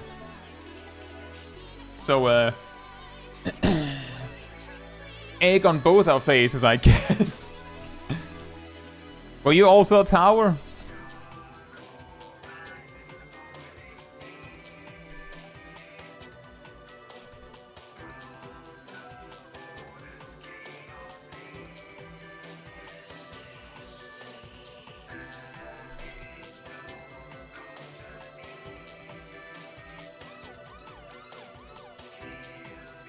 Zip.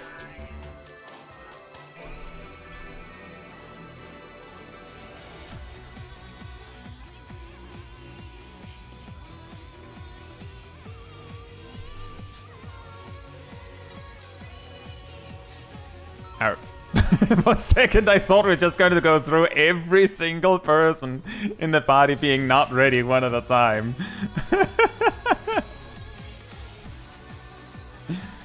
Wouldn't that have been funny?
Sip.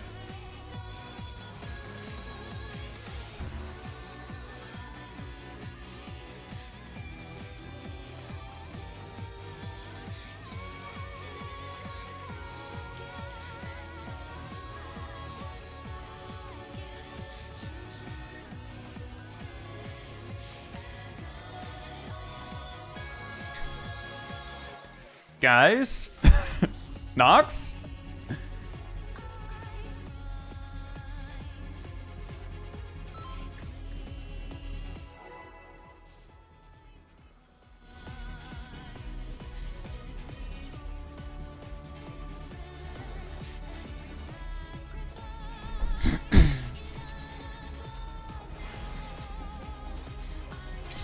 Show me your all, that I might become divinity manifest!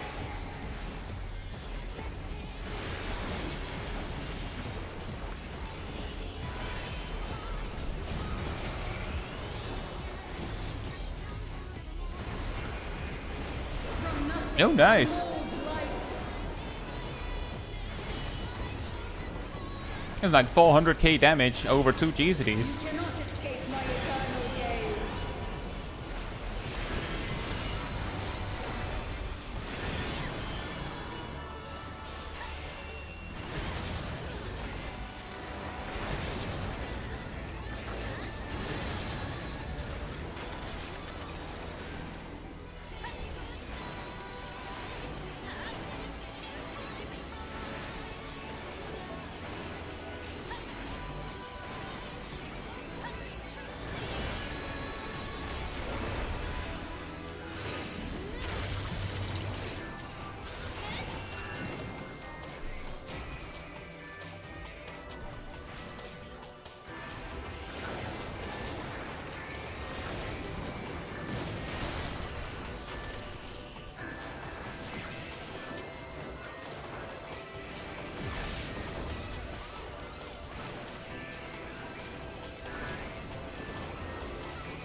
These chains are forged from the fabric of creation.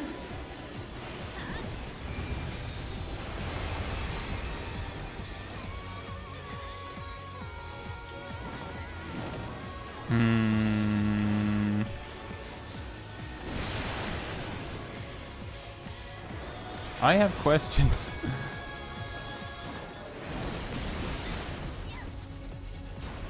Alright, that's a tower, not a laser.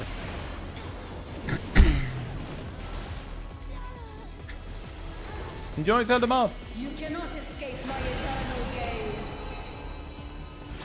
Remember guys, run to thingy, lean, lean.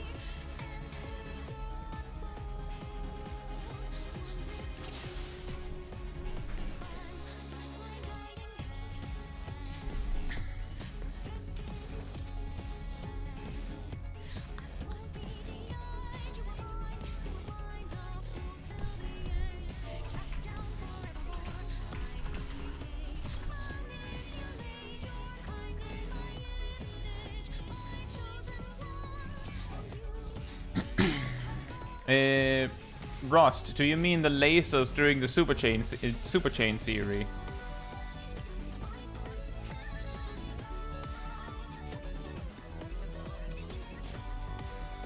So, the lasers need to point at the opposite color to the color of the laser. So knowing that the light players go to the left and the dark players, the red players, go to the right, means that the red laser has to go to the left and the light laser has to go to the right.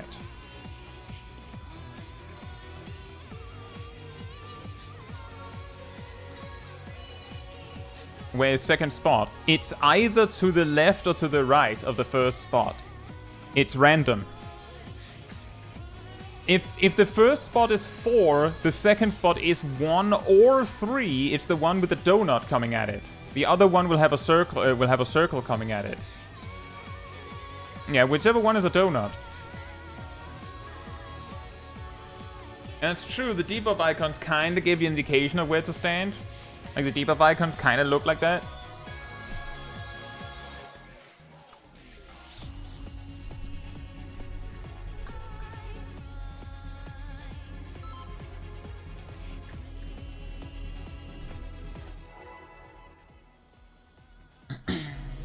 And that's also true. Cole mentions that you can hear a little bit what direction the first ones are, because there's a little jingle noise from the direction that they land.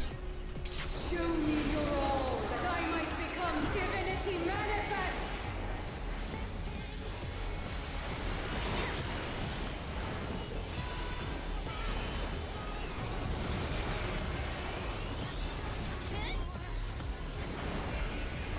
From nothing I mold life.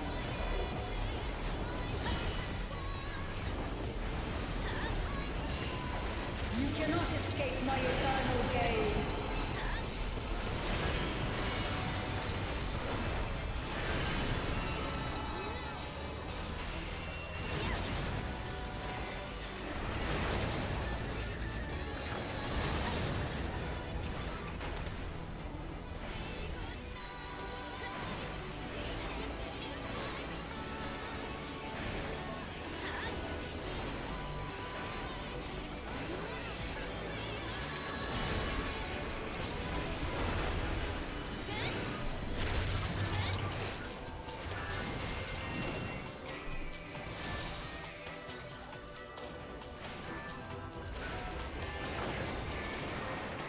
This looks like a wipe.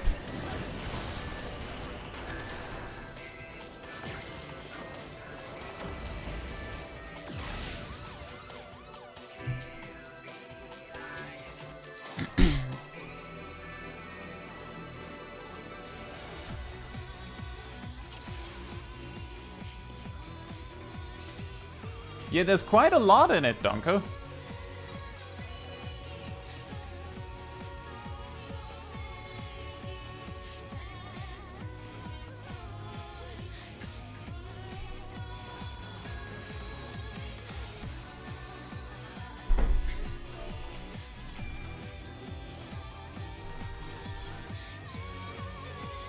Humble Stone says, is this brand new? This boss is from the last expansion. Naomi?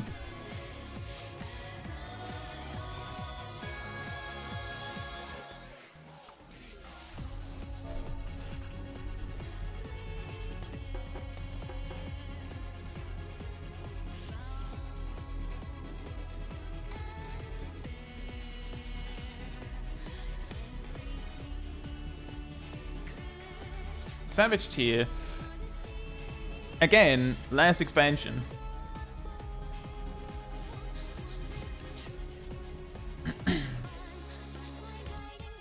The Savage tier usually comes out a week or so after the normal tier. So this boss is an expansion old, like from the last expansion. It's very old at this point, like relative to how old things are on the internet.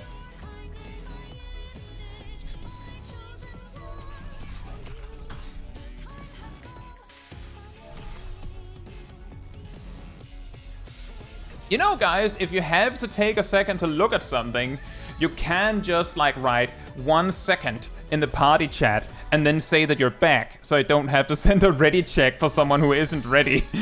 And that goes out to everyone in the party, because like 2 or 3 people have done this now, where they just go and check and then surprise, surprise, they missed the ready check.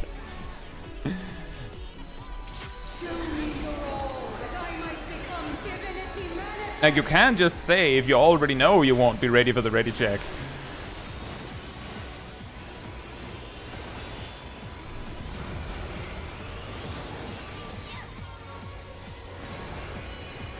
From nothing I mold life.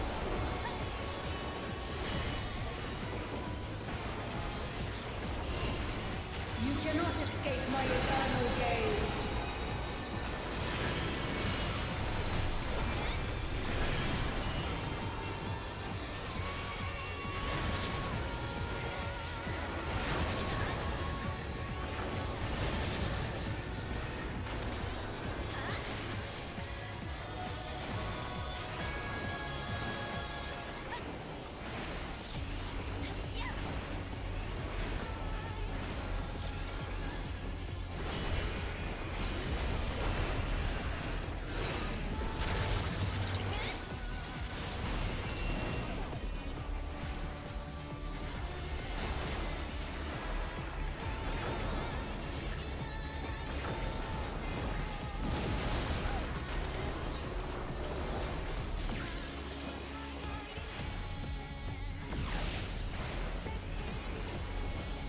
A silver mint. Oh, we are doing well.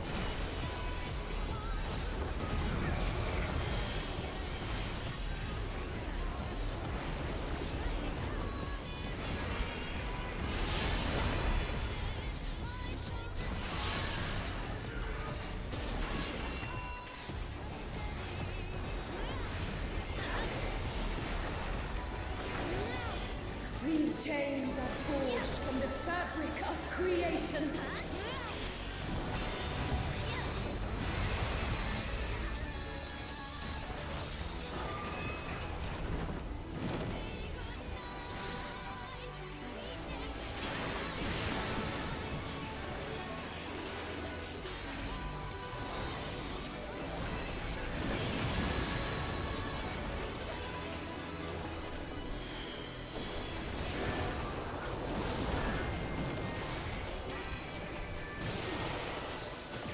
You cannot escape my eternal gaze. To your question, Puny, I've always enjoyed Black Mage, but for most raid tiers in the game, Black Mage has just been hard enough for me that I wasn't going to bring it into any truly hard content. So I would, be showing off sometimes in a random daily roulette, but not in actually hard content. 7.2 put it exactly at a difficulty level where I'm like, I could bring this anywhere. And I have quite literally brought it anywhere since 7.2 that I have, brought something. I'm like, oh, any duty, can I bring Black Mage? I will. So, but I have played Black Mage all along, here and there all along. It's just that the difficulty was adjusted exactly so that, I can use it for hard content as well. Show me your all, that I might become divinity manifest.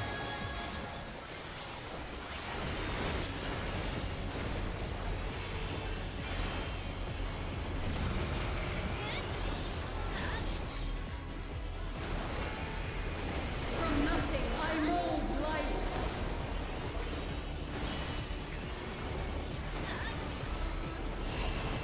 You cannot escape my eternal gaze.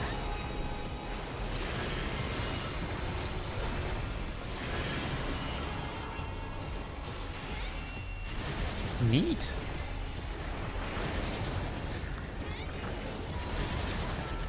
Ow.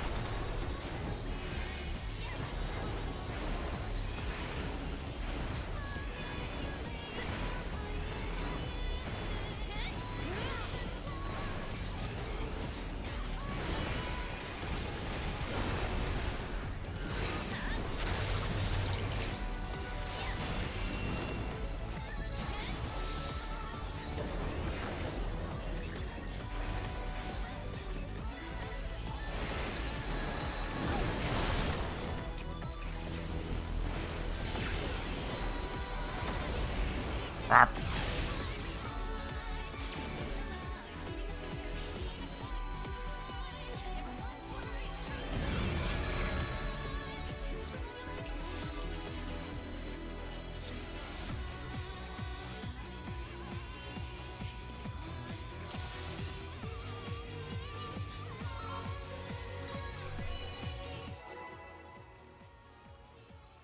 Humble Student says I'm trying to get a Q for Tsukuyomi in a miscue. Oh yeah, that can be a little annoying when the Q just isn't popping. Show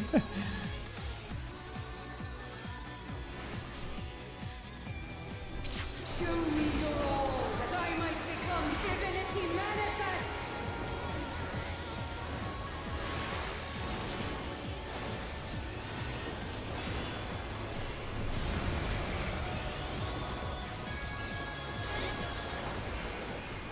From nothing I mold life.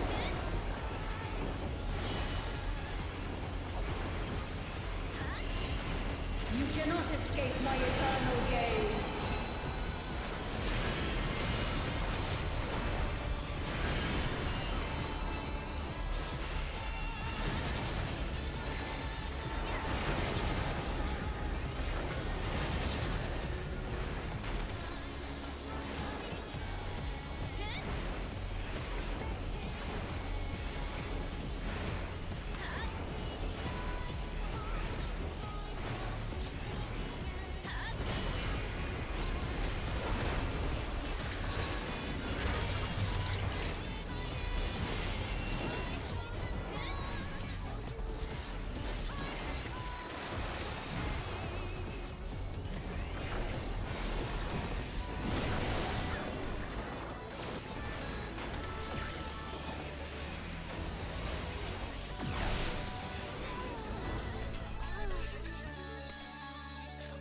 Who is it that didn't take the tower in the northeast?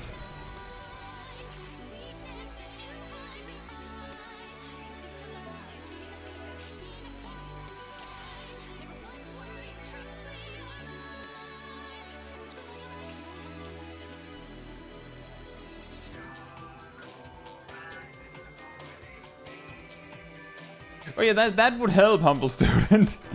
Suddenly the 7.2 comes out, and suddenly a lot of things are a lot easier.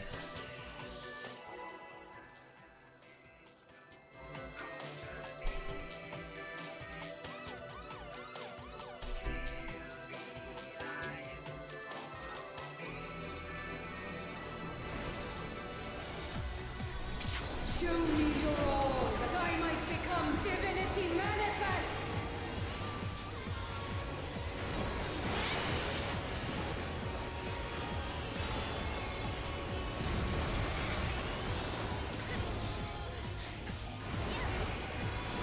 From nothing I mold life. From something, she molds life. You cannot escape my eternal gaze.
These chains are forged from the fabric of creation.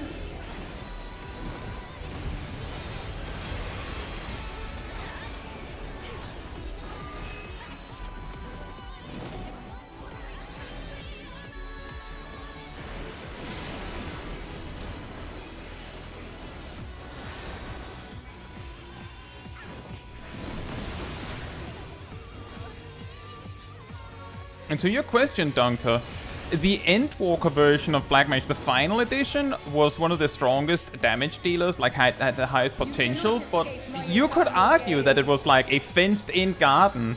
The players that had the skill to play it with its perfect performance found it amazing, but it wasn't a super popular job by that logic. That doesn't make it bad. But the thing that made it really strong was a lot of quote-unquote non-standard, which means that a lot of jank enabled the job to do a lot of crazy stuff that might not have been intentional. So they changed some things. Some of the things that people optimized with Black Mage and Endwalker also basically required you to have a plugin that tracked the MP tick timer to do. That can still be a thing in Dawntrail, but it's so minuscule that it hardly comes up. But there's like a bunch of things that that even if it was popular, it's also worth mentioning that it was also the highest potential DPS at the end of Endwalker, which meant that there were a lot of players playing it because it was really strong. So it's a complicated conversation. Whether it needed all these changes is a whole different story. I don't know if I could ever have predicted they would make these changes before Dawntrail, ever. So I'm not saying that you should have seen it coming. I'm just saying that whether it was super popular on Endwalker is hard to say.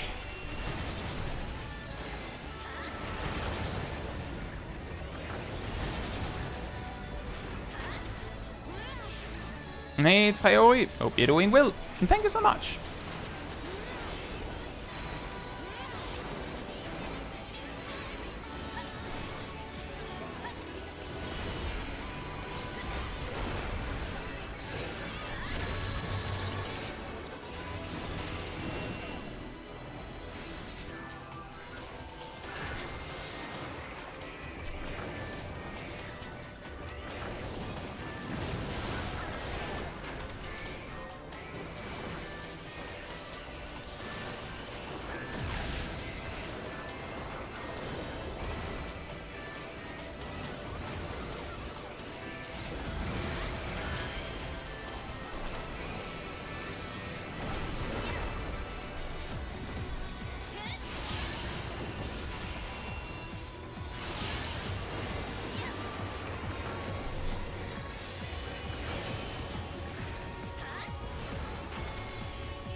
fabric of creation.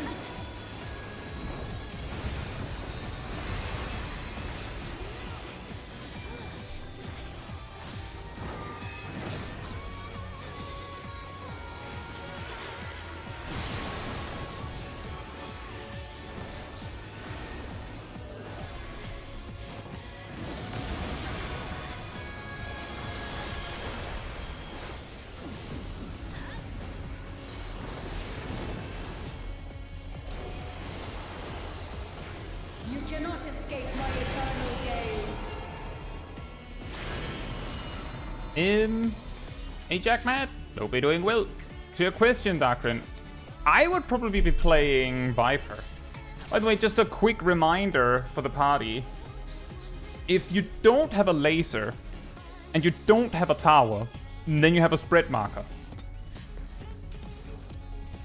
Which is the reason why, if you're a melee, like, after the last super chain thingy is resolved, you run way through the boss because you can't hang out in that nonsense. The reason I ranged lean back is because they might not be able to make it through all that. But you have to get out of the way.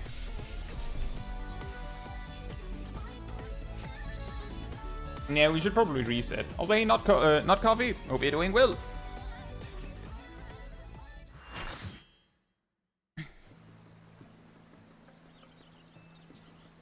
And yeah, that would really suck. We finally beat it, and then we just immediately get kicked. Anyway, I'll be right back, and then we'll get back in. In the meantime, energy restored.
Alright, I'm back.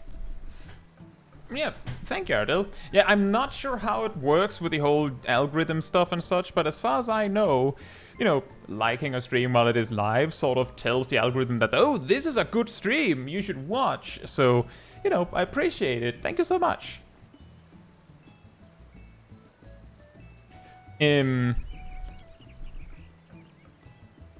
Yeah, I don't know if we'll get any mounts tonight, but hopefully we'll at least figure out how the boss works in full to the point that we need to know to actually beat the boss.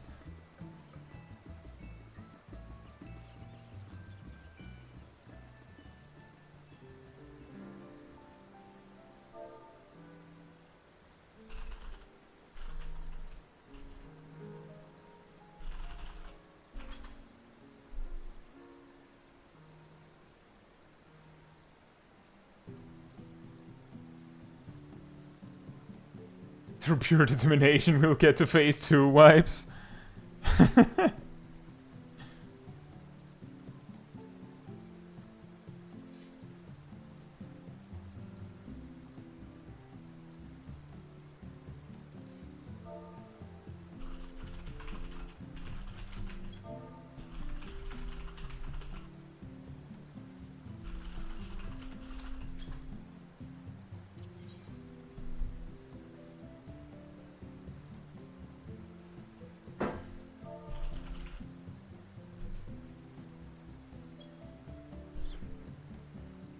We almost have it.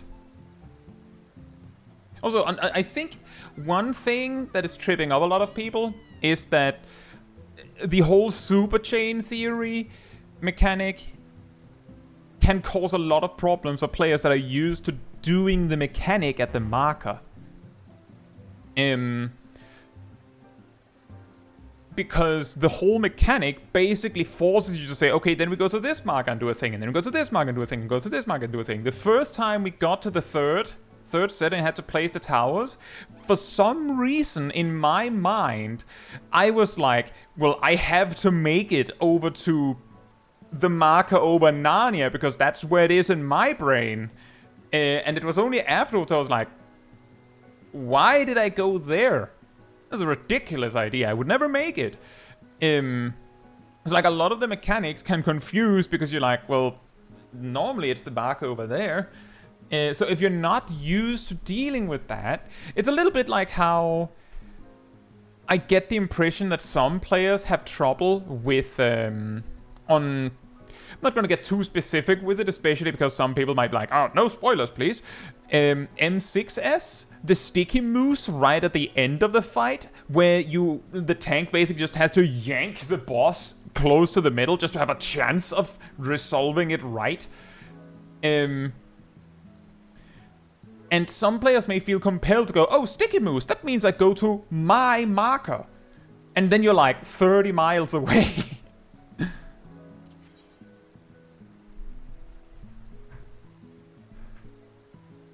Jose GV and Sergeant Blaine, hope you're doing well.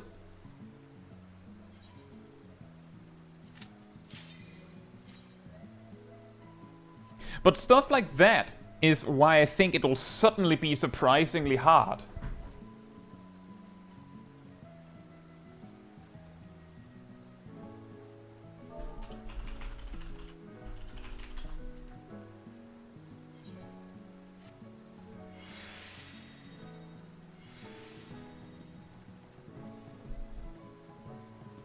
I cleared this last week. We cleared Caloric by having me and another person tell 4 other people their exact movement for the entirety of Caloric while doing it ourselves. Are you sure it's easier than P8S, Cole? Are you sure P12S Unsynced is easier than P8 Unsynced? Wow, that's insane.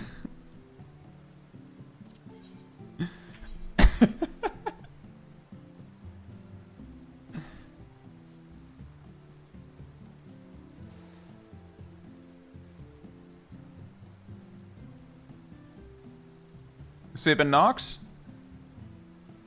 I see Sip is here.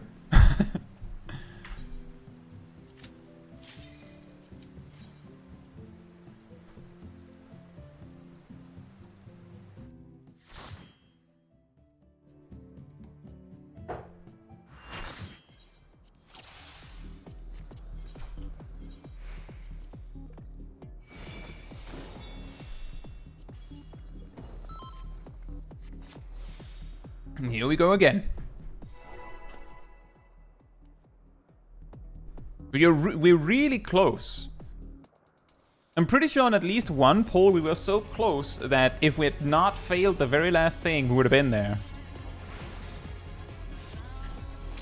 Show me your all, that I might become divinity manifest.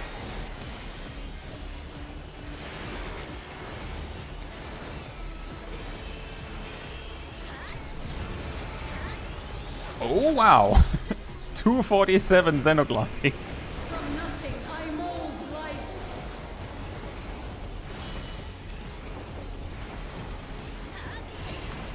You cannot escape my eternal gaze.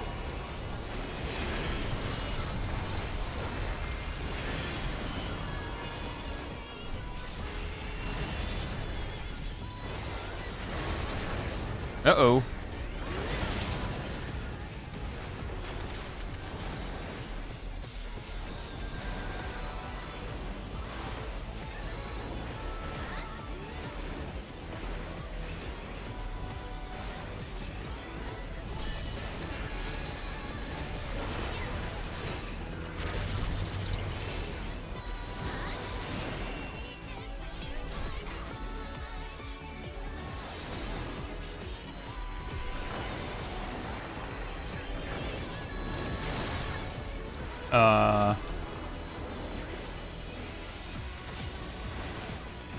What happened to you, Naomi?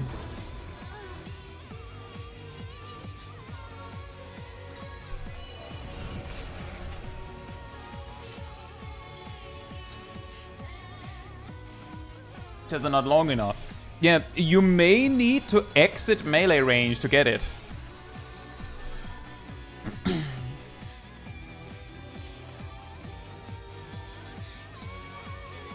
It stops being spiky once you're far enough away, Naomi. So you have to keep running until it stops being spiky.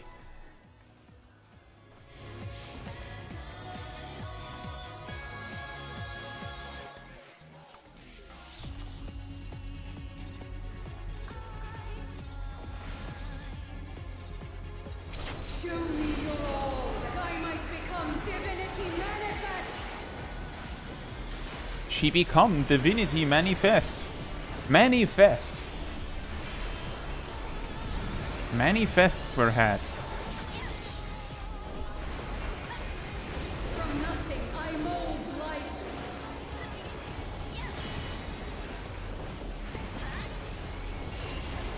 You cannot escape my eternal gaze.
These chains are forged from the fabric of creation.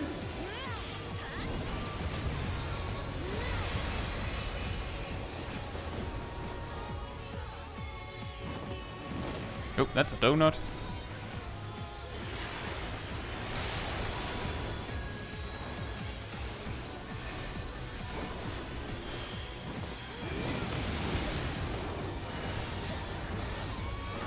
That's a circle first.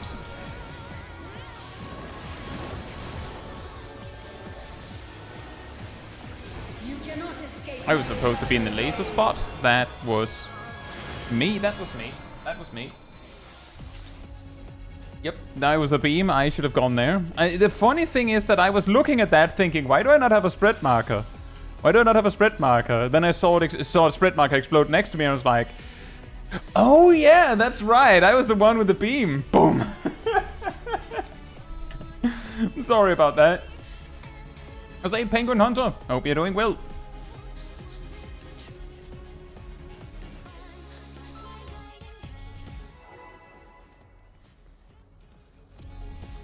Yeah, definitely Penguin Hunter.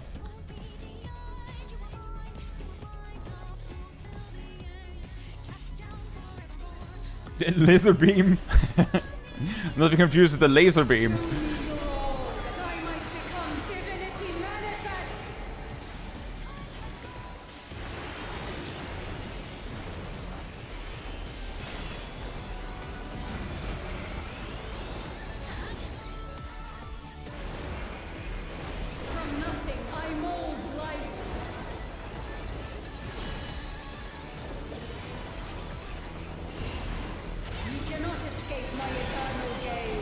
Swap.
chains are forged from the fabric of creation.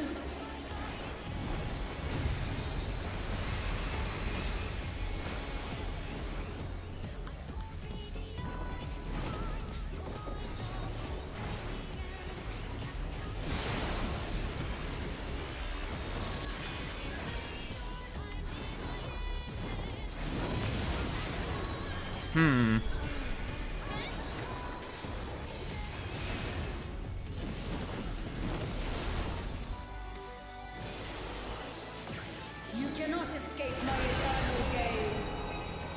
I believe the towers were flipped. There's something weird about the lasers. I think I have to step further back when I have a laser, because it feels like I'm aiming at a completely weird angle.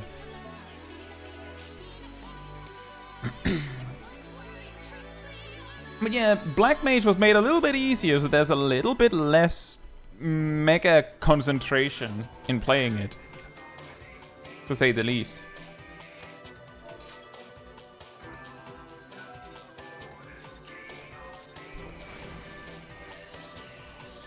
Show me your all, that I might become divinity manifest.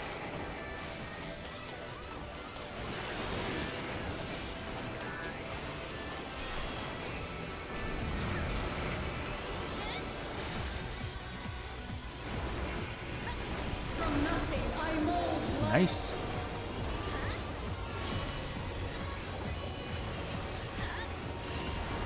You cannot escape my eternal gaze.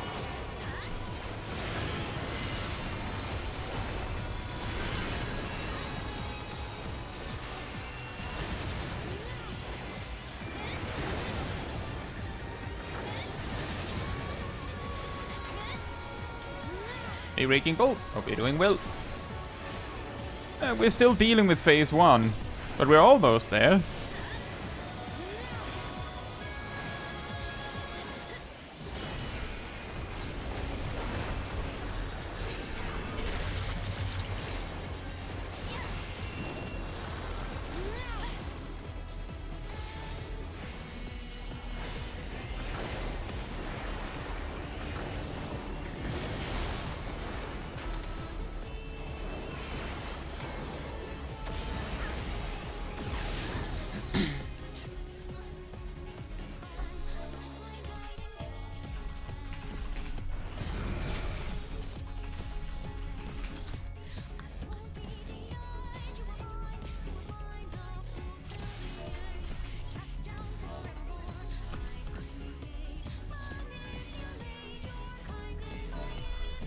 I was supposed to take the tower.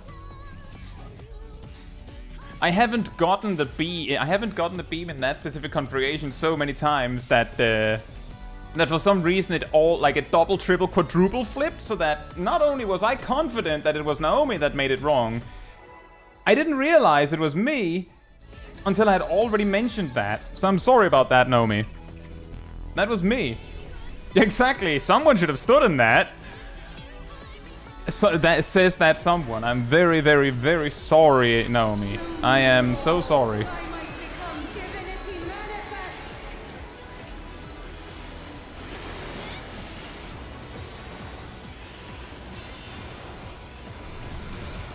And also, Kat makes a good point. It is Endwalker hitboxes. There might not be any need to worry about melees losing very much uptime. But again, I'm very, very sorry. I should be paying more attention. My eternal gaze.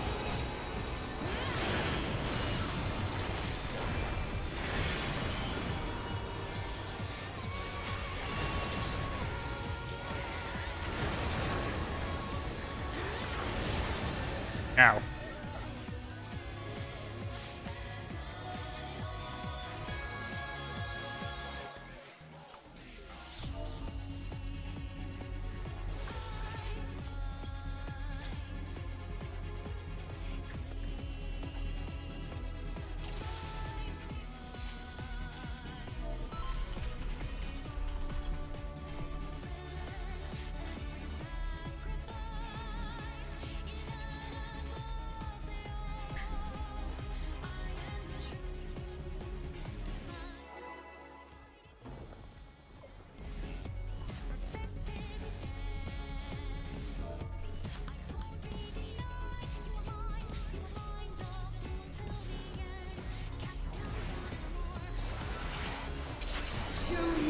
Yeah, I personally have no idea what they're doing in the fourth tower at the moment. I haven't seen anything on it.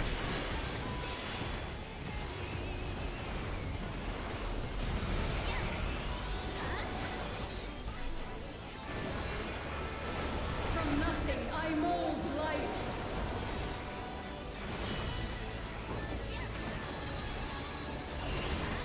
You cannot escape my eternal Oop, and we swap.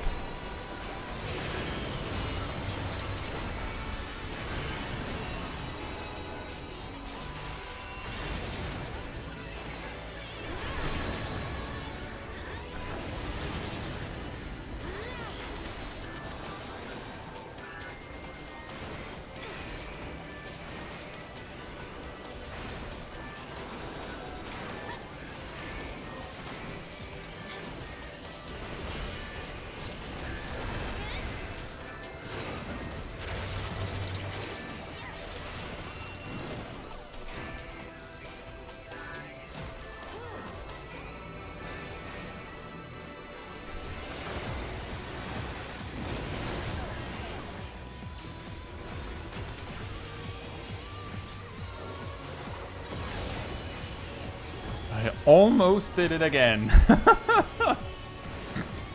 So close.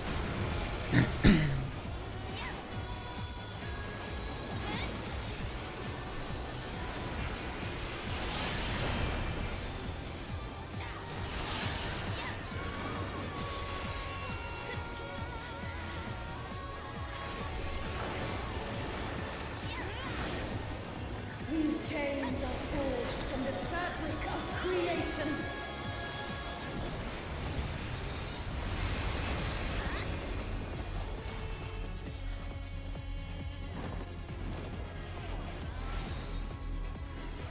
That's extremely scary.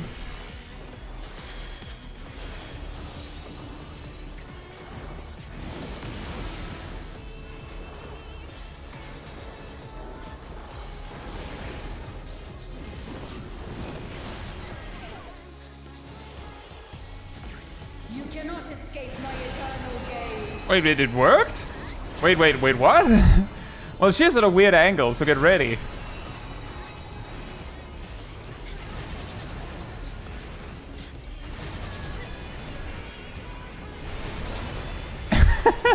Today, my theory shall be proven as fact. That's going to hurt a lot, I believe.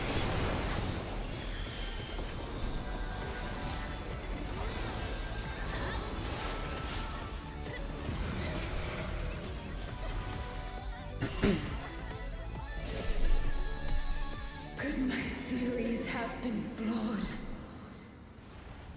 No, it is they who are wrong. Ardently. But perhaps, with the heart of Sabik,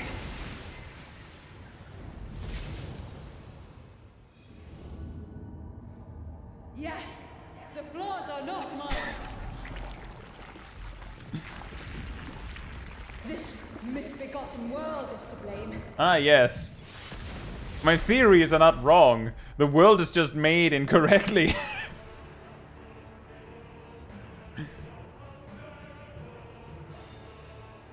Only the hands of a god can fix it. My hands! You don't have hands anymore, girl. Only the hands of a god can fix it. She said after she just decided to throw away her hands. I can create worlds, or I have questions about that one. Hey, Lollipop Pizza. Hope you're doing well.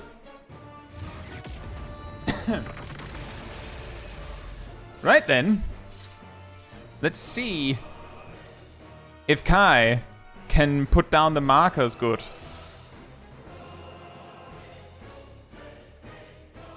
I have a picture and a dream.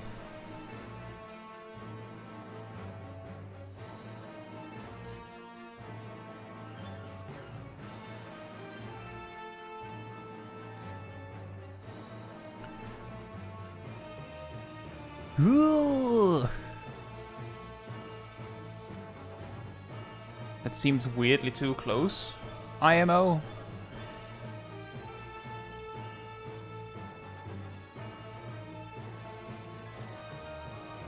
It seems too close.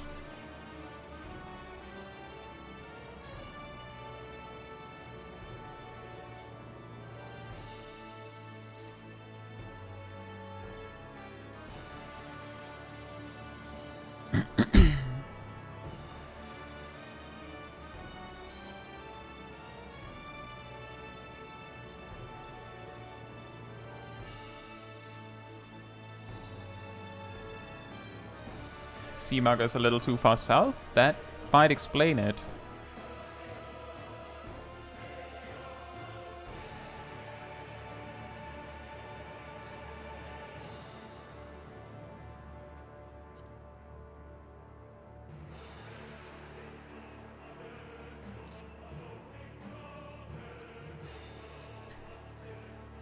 She decided to change the music quite drastically, didn't she?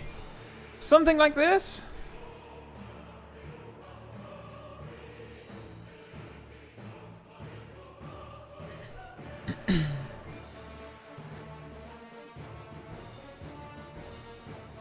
Something like this?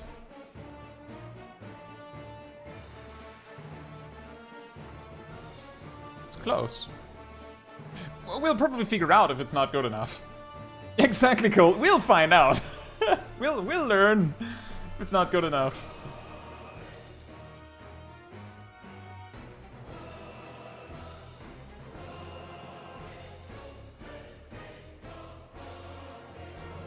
Yeah, well, Raging Bull, when we started, I believe the only person that was available was an NA. Blaine, it is possible we can, but I don't think our group might have the damage to do it. It's quite strict, I understand. Like, if she starts the cast, it doesn't matter if you beat her in the middle.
You need to invuln that. Only I can guide its path with frightful grace.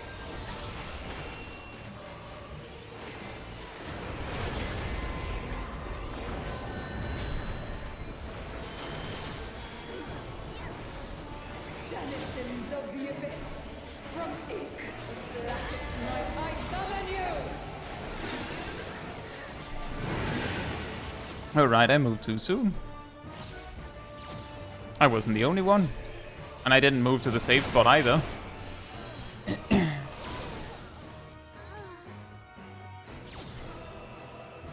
Right, so...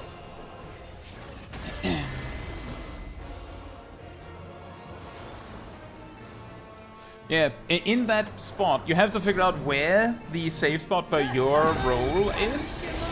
But you can't move before the chains have materialized, otherwise you'll die.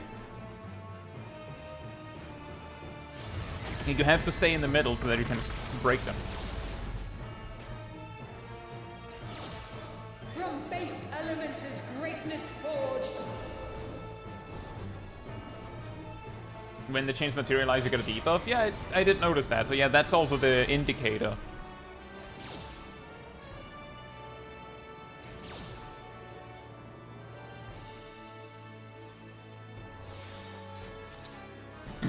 Also, remember that the tank boss at the very start cleaves a whole half of the room that the tank is on. And they have to invuln it.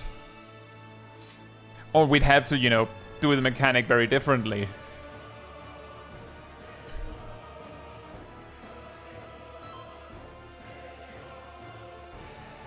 And also true, you're really slow in the tiny phase.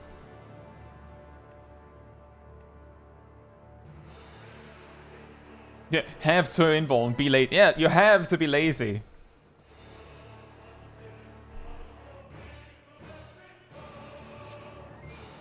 And yeah, I did realize that, Raging Bull. I realized where I was supposed to be, but then I also realized that the chain was unbreakable and I died. And I also had tiny legs.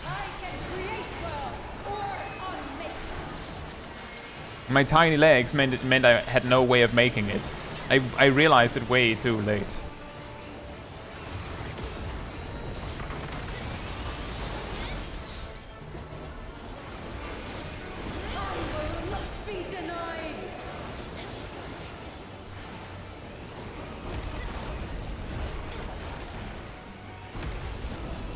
That's not an invuln, Rust. That was Guardian. Oh, you used invuln too early?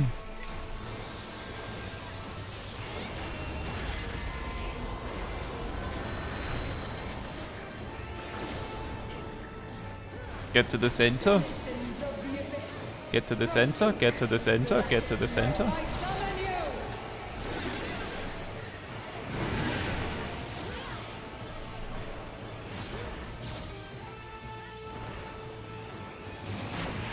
Ow. It almost worked.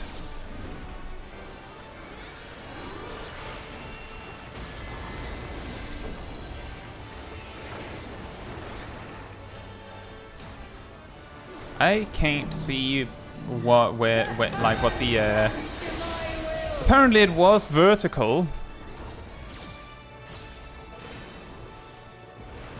It's not nearly as clear as people make it sound. Just saying.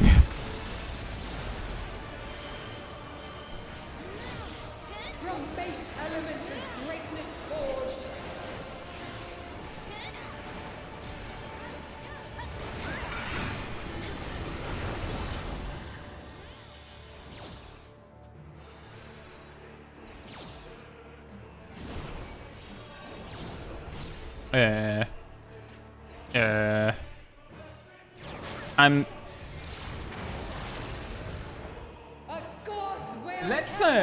Let's quickly review on that one. I'm like 99% certain that was my spot, Rust, but let's check it. Each column corresponds to a specific PlayStation symbol from left to right in our system. You have to look at the marker over your head. The column is something that the guide has decided. It's not visually present in the fight itself. The way it works is that from left to right, it's X, square, circle, triangle. Or blue, purple, orange, or circle, green. You go to the blue thingy in your column, and if you have the alpha debuff, then you have to place yourself between the blue thingy and a red thingy, because because alpha A, apple, red, whatever. And if you have a beta debuff, then you go for the yellow one, because it's a banana, question mark. The only time where you have to worry about anything else than that is if you have options. Like if you have the choice between two different yellows or two different reds, you actually have to look across and see if there's someone else on the other side that can only pick that one. Then you have to be flexible.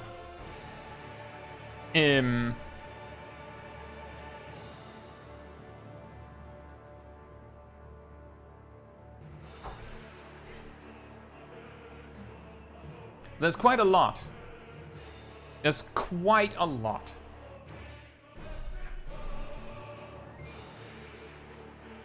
Also, I realized that I was thinking of Ilana when I said Rust. I'm pretty sure that's what happened, but I'm not even sure anymore. I'm not even sure.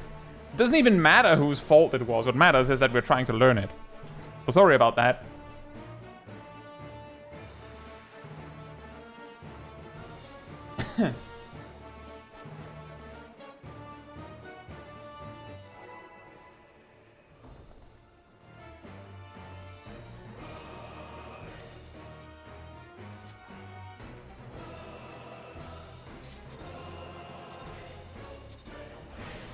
By our one brain cell combined, we will overcome this. By our singular brain cell combined, we will do this.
I have not the faintest idea how to see that mechanic. I saw Tentacle come up here. That was my tell that it was probably the same as last time. Yeah, I know, Copper Sulfate. I'm saying it's not nearly as clear as people say it is. It's not nearly as obvious. Like, I know, but it's not very obvious.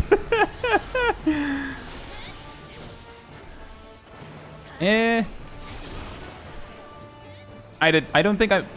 Wait.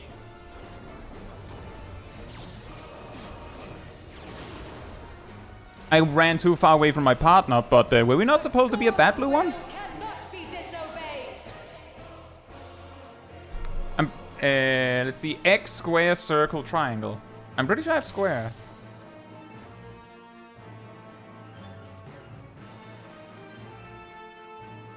That one is the least clear and you've gotten it twice? Oh. Okay, that says a lot. But apparently my pair died because we got too far apart. But yeah, the sequence, just reminding, the sequence, check your marker, go to your column, find the blue thingy, figure out whether you're red or yellow. And then if you have options, be flexible. Naomi, are you good?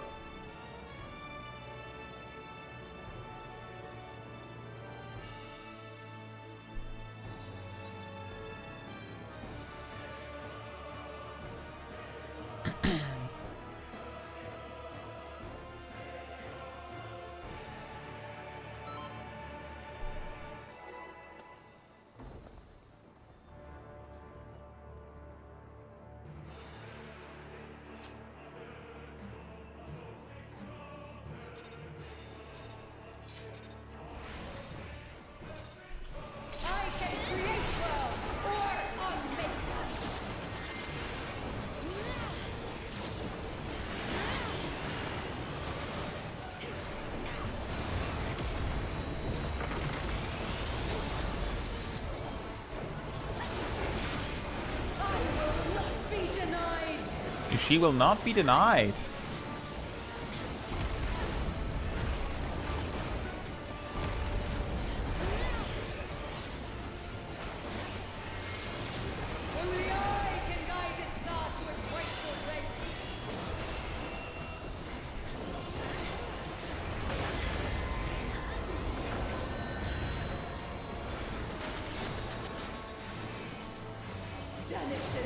the abyss, from ink of blackest night, I summon you!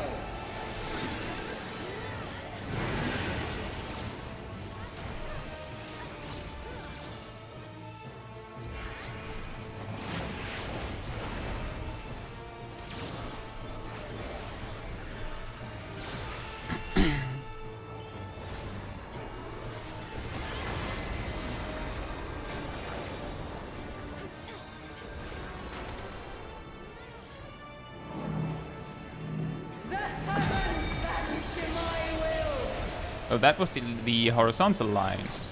Right.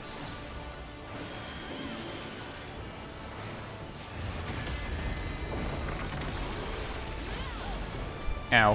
Apparently I'm tanking. From base elements is greatness forged.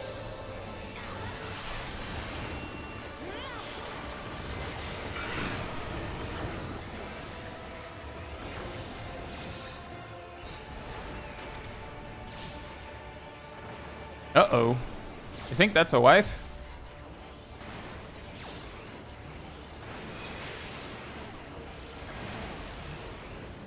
A god's will cannot be disobeyed.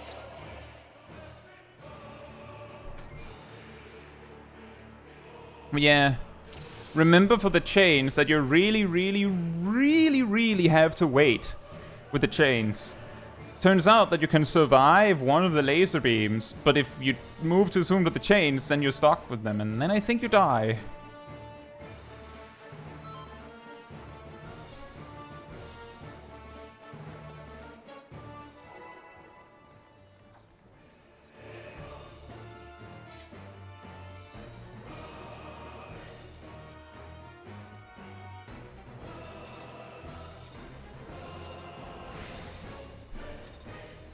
I can create well or unmake.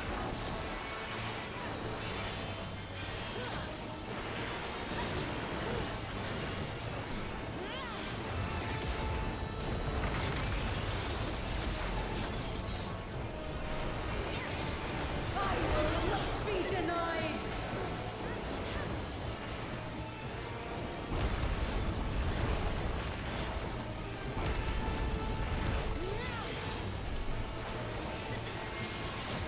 Only I can guide this star to its rightful place.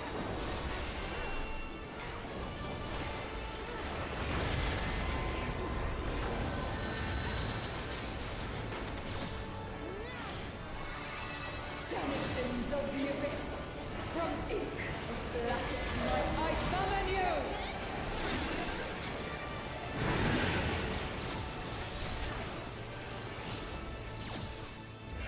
Well, Nomi, we're dying.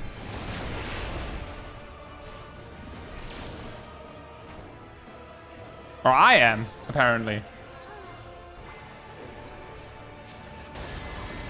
I noticed there's something funny. Does she hand out the chains at different intervals? Because it looked like some players already had their chain. But I didn't.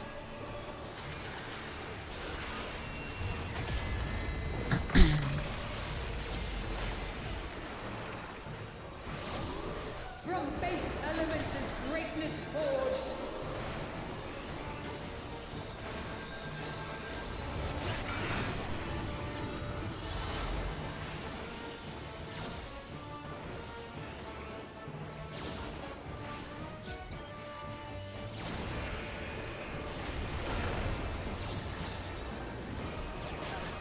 Boing.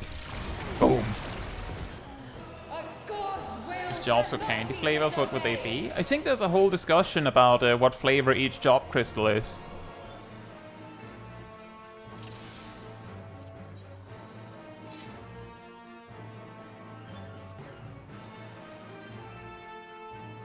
Move at the debuff, not the visual. Right. Move at the debuff, not the visual. So I need to see that chain debuff before you do anything.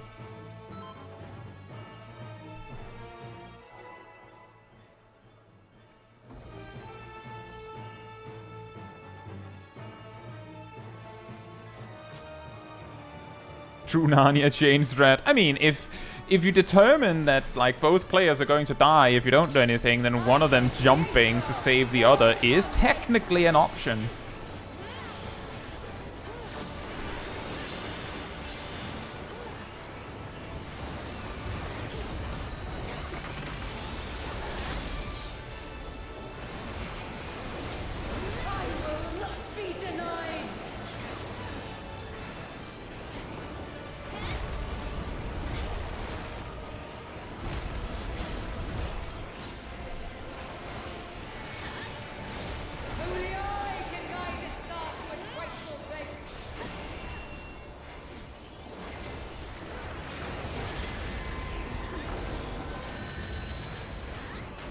Remember, wait for the debuff. Denizens of the abyss, from ink of blackest night, I summon you!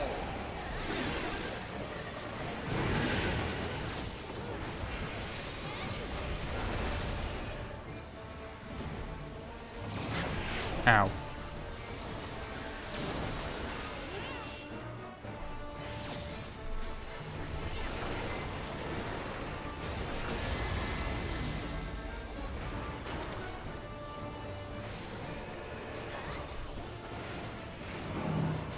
I should... Whoa!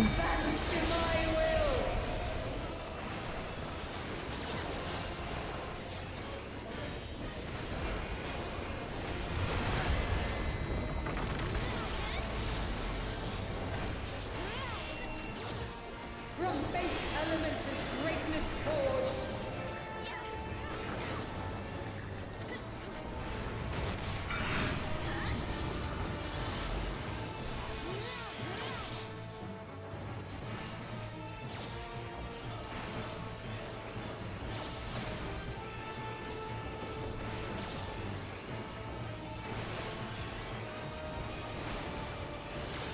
A god's will Oh, right. disobeyed.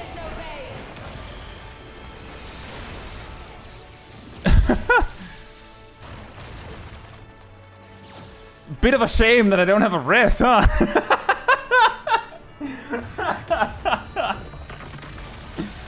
Waboom! You remember when she does that Palladian Ray right after that? We're positioning at 3 and 4. So you position near 3 or 4 based on your PlayStation button. I can't remember what determines whether you're front or back.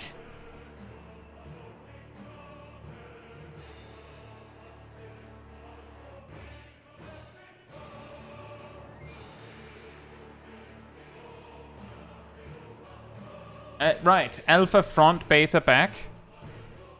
Or YOLO, I guess. And yeah, right after you've baited, you have to step out because it's a continuous cleave. But yeah, it's true, as Cole says, what you really, really, really need to make sure is that you don't point it at the other party.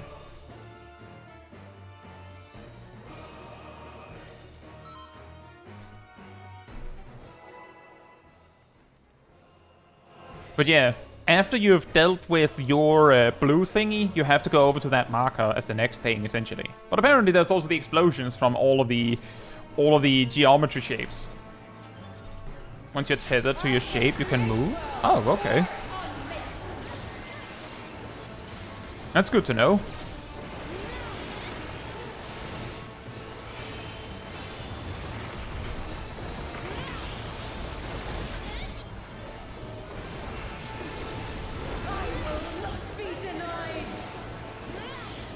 She will not be denied.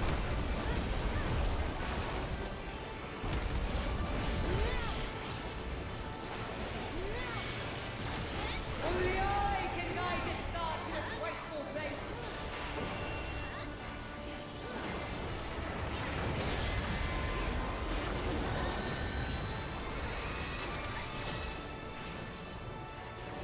Denizens of the abyss, from ink of blackest night, I summon you!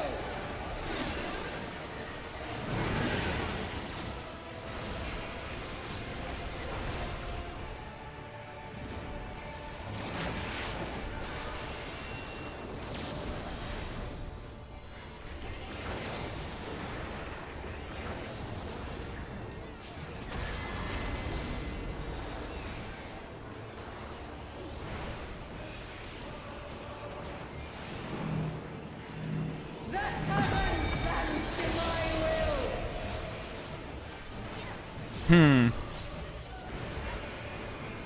don't think we've seen the donut yet. So that'll be fun. From base elements is greatness forged.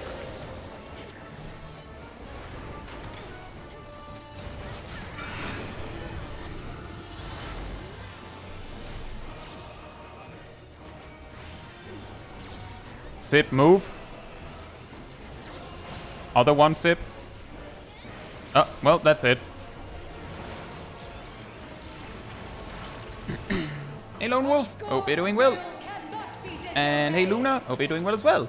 The farm isn't going super well on account of 0 clears, but the prog is kind of working, I feel.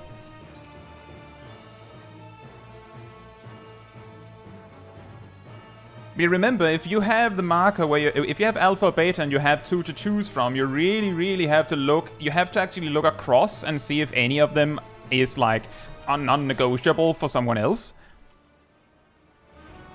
Because they can't swap. You have to swap if you have options.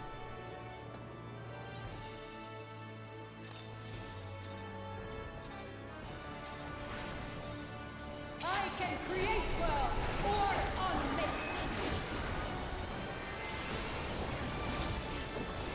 Yeah, that's exactly it. What's happening is fight hard. It's hard. Turns out the few mechanics we have to deal with are hard. I will not be denied.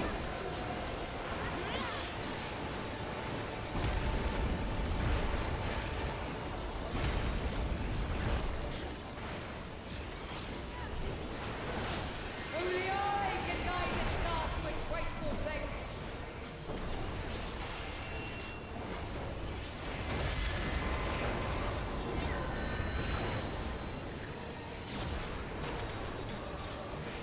Denizens of Good luck, Luna.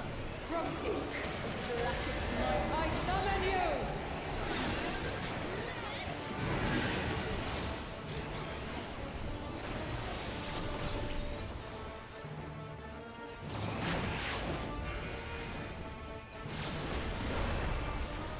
The single laser's livable.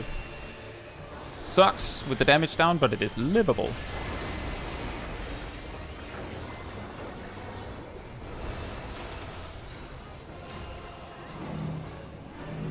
The heavens bend to my will. It's going to be really funny when she finally pulls out that donut. Like a donut in these trying times. Boom, dead. From base elements is greatness forged. I can already envision it.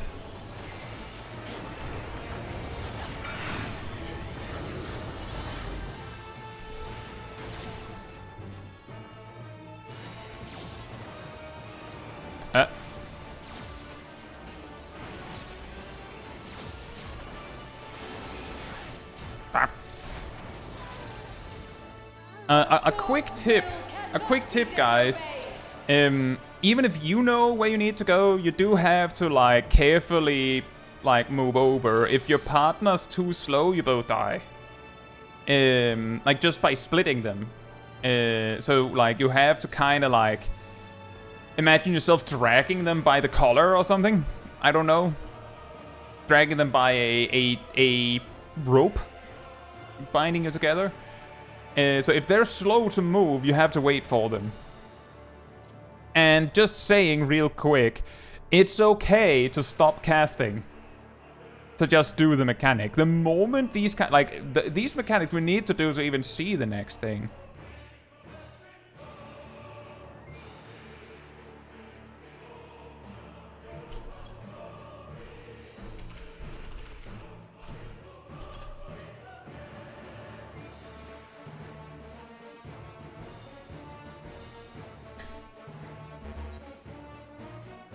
Nox?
Denizens of the abyss, from ink of blackest night, I summon you!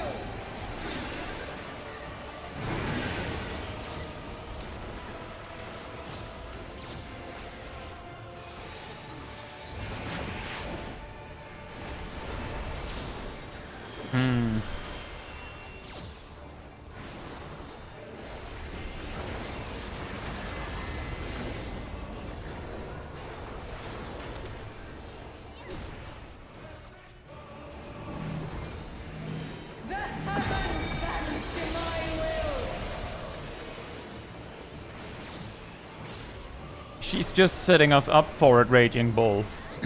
She's preparing us for failure. It's the ultimate Squeenix RNG. From base elements is greatness forged.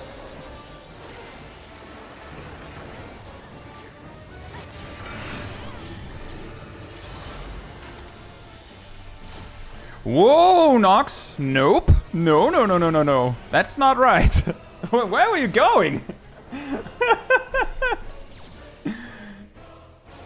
Initial D music starts playing. A god's will cannot be disobeyed.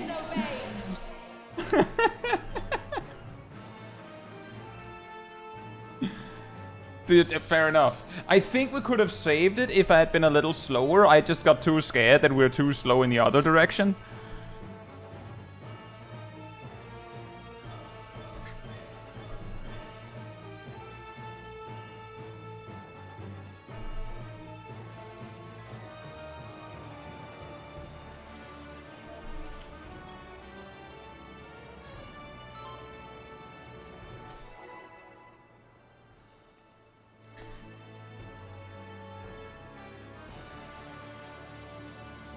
Bam, bam, bam.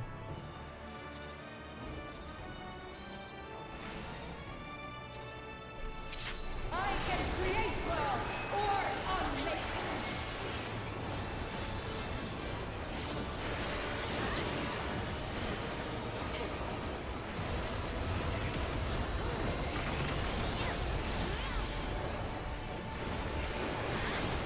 I will not be denied.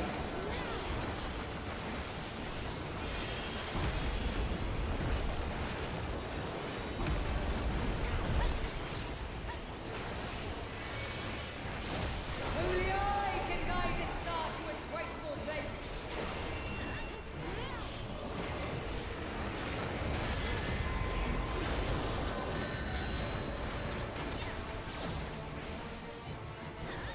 Denizens of the abyss, from ink of blackest night, I summon you!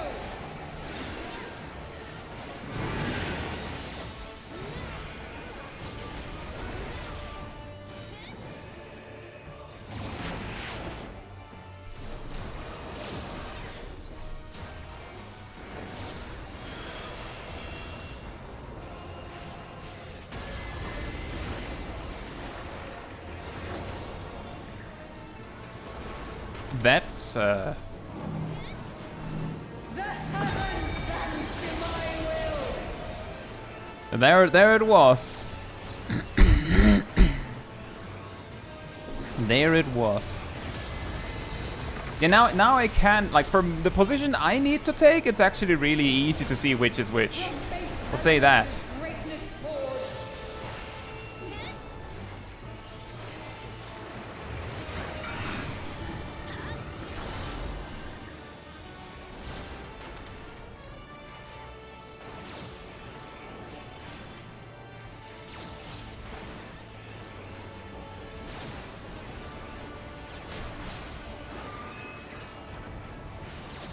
A god's will cannot be disobeyed. I think that was partly my bad, Aerodel, but a lot of death. A lot of death.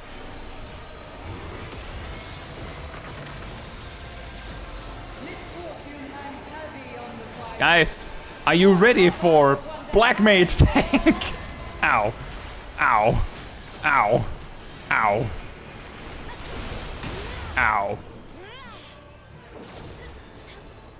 By the way, one of the tanks do need to get an Ishuna to survive that. And yes, I said Ishuna. Yeah, this is gonna work. I had to... I gained caloric by moving to where I needed to be.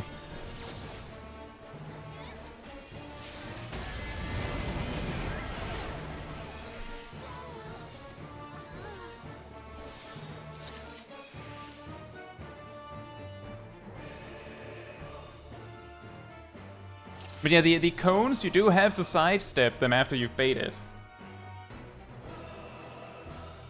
And the Crush Helm is... the off tank just uses invuln because they have it. When the big hit lands, so you get the 4 stacks and then you just invuln. The main tank will not have invuln yet. Whatever you do, they will not have invuln. So a healer has to Ishuna them after the 4th stack is applied, and it has to be like immediate because it's like a couple seconds. So you might have to stop casting to be sure your GCD is ready for it.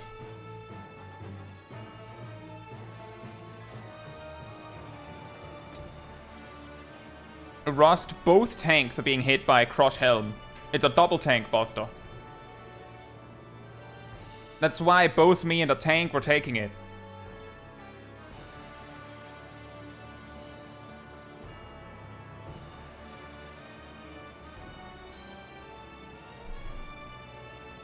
Of course, you see caloric after donut, they're full of calories.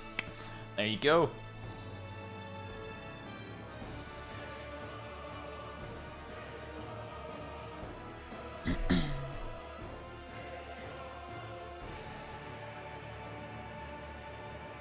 Oh boy.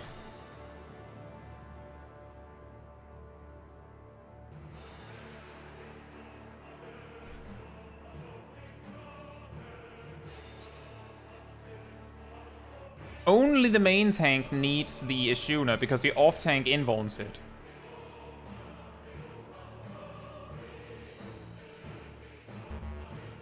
Only the off tank invulns it. The main tank cannot invuln it because they invulned the first mechanic in the fight, and the invuln will not be ready.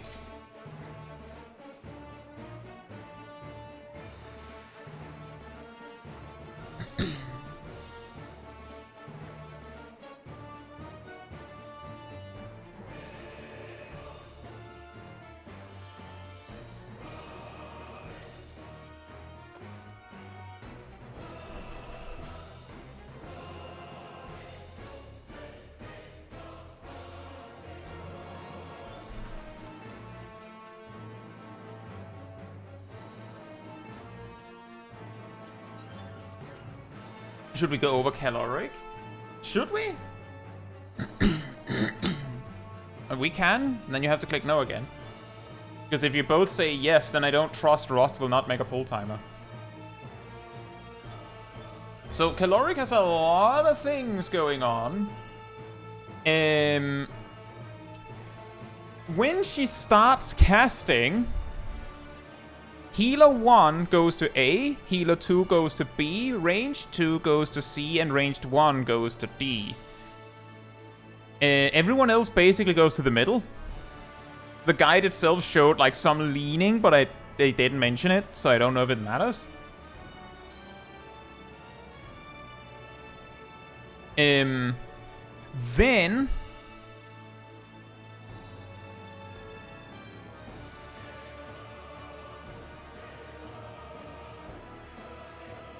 I feel like I've overlooked something.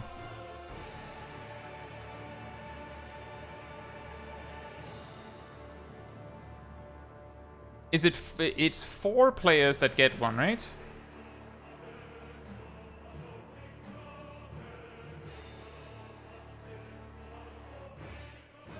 I'm a little confused. Is it 2 fire beacons or is it 4? Because I think I've forgotten something in my notes.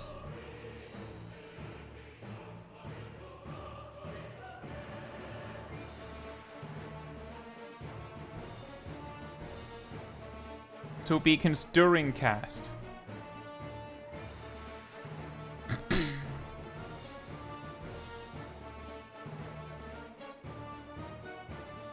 Yeah, the problem is, Naomi, that I'm wondering if my notes forgot it. I'm looking at my notes.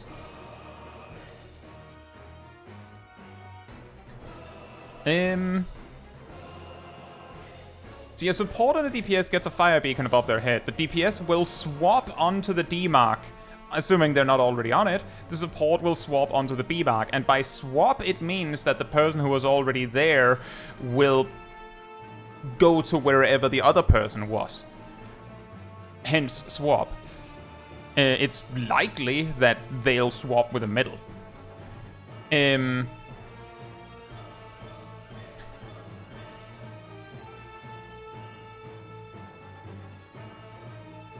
I feel like I'm overlooking something in my notes here. Again. No, the prepositions are to make sure the swaps are correct. Sorry. Then... when the cast finishes... the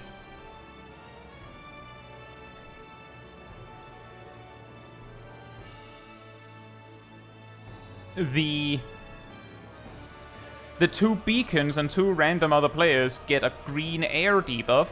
When it ends, they knock back people, so you have to get really far away with that. Or far enough away. Movement is limited in this particular phase. The 4 players that didn't get the air debuff will get a fire debuff.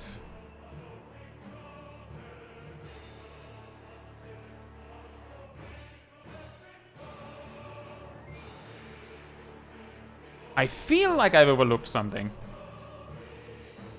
The fire debuff causes pair stacks when they end. Oh! Now I remember. Is it because the 2 initial beacons during the cast explode during the cast?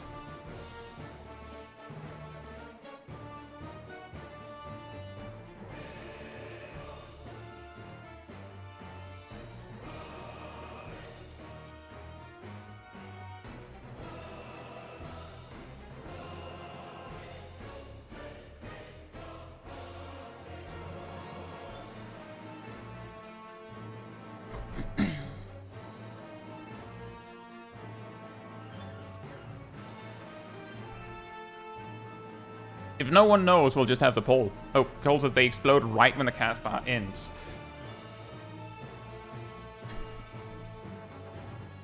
In that case, does that mean that... So in the guide itself, it showed, in addition to the prepositions of healers and ranged, that the main tank leans slightly north, the off tank leans... No, wait, actually, never mind. I'm missing a lot of things here. There's a lot of prepositions that I missed. The main tank is north of... Do these things matter? I'm actually a little confused. Do these extra prepositions matter? Because the preposition shows like main tank, off tank, melee 1 and melee 2 being at rather specific positions. But then right after they're sent to the middle.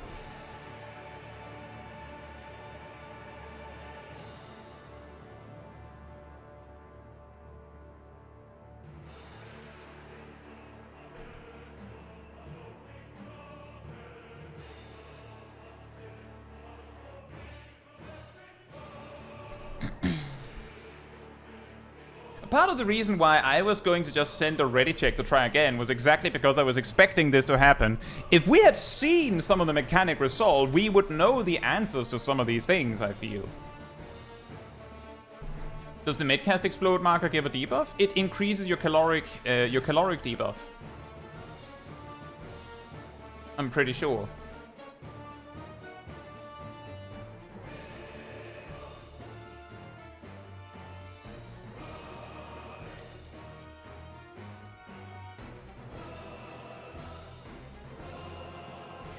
Yeah, I don't know. Is it better if we just pull a little bit more to see what's going on?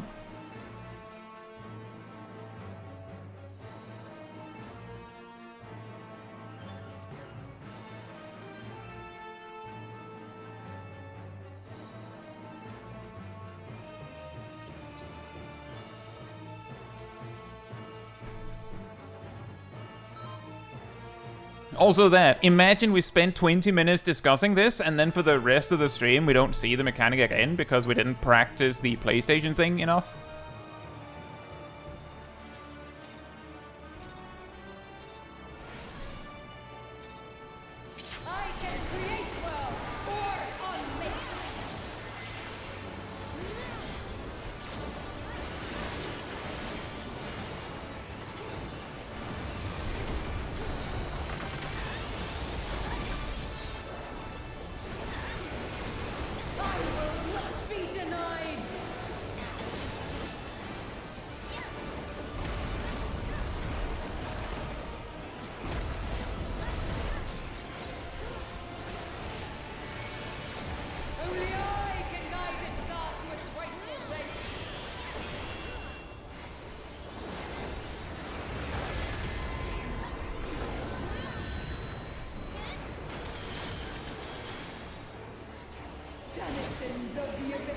It's a very big ley line.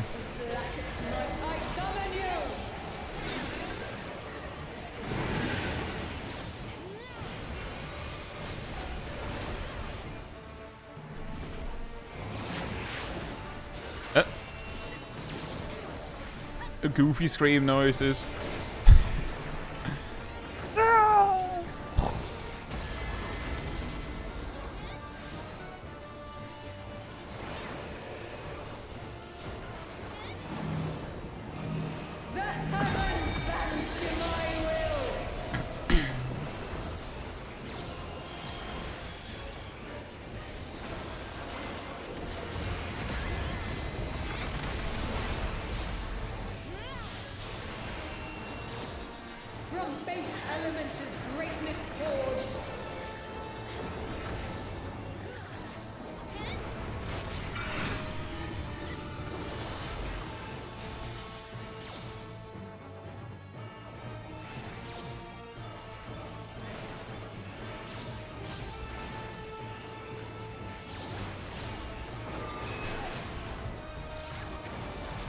Ow. A god's will cannot be disobeyed. You know what? In that exact moment, I'll say she got that one. In that specific moment, we had very little ability to disobey her. She really wanted us to die there, I think.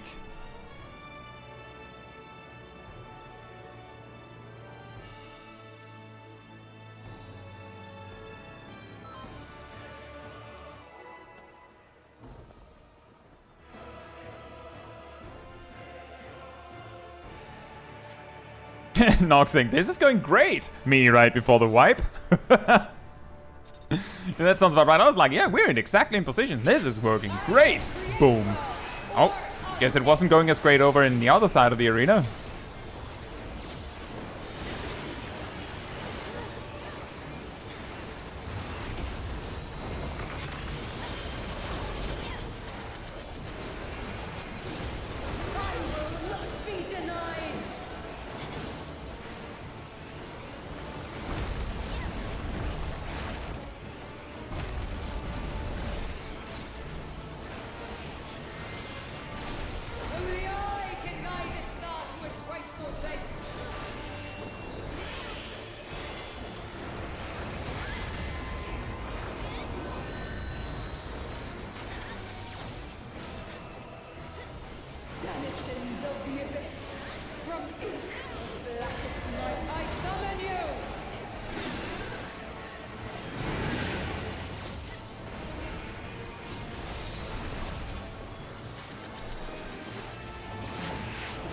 Ow. I hesitated. I wasn't 100% sure if it was one or the other, and then people started moving in different directions, then I hesitated. That's my mistake. I should have known.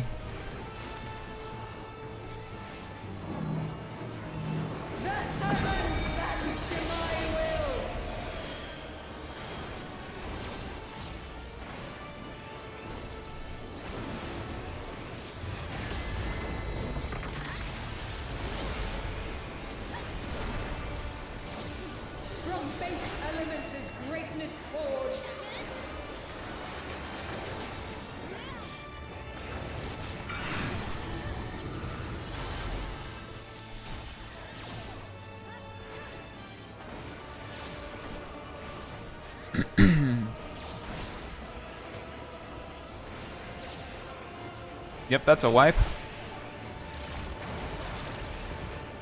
A god's will cannot be disobeyed.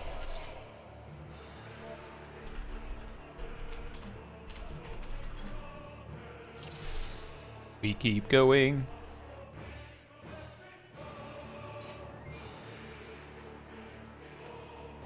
I want to remind, like, just for a quick moment while we're reading up here, I just want to mention that the reason why I went through every single Endwalker Extreme before we even started on P8S was exactly because I knew these savages are way harder. So, like, I deliberately postponed it until the second raid tier had started.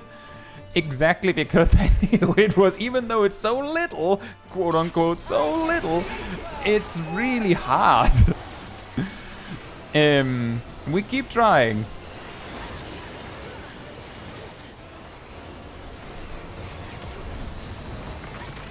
Hey, Kraken, no. Hope you're doing well. I will not be denied.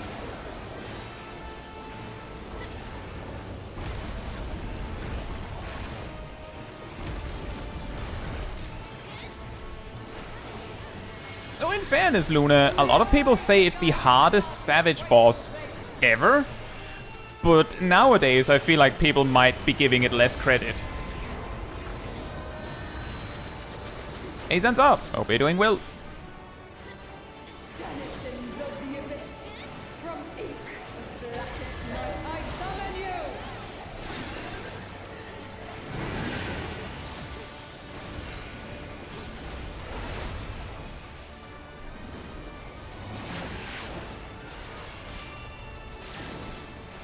What?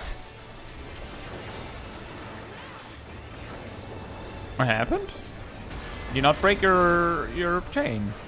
Did you not break the chain?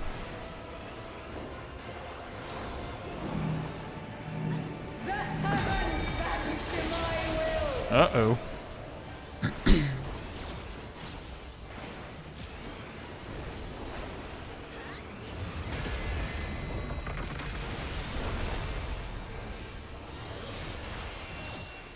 From base elements is greatness forged.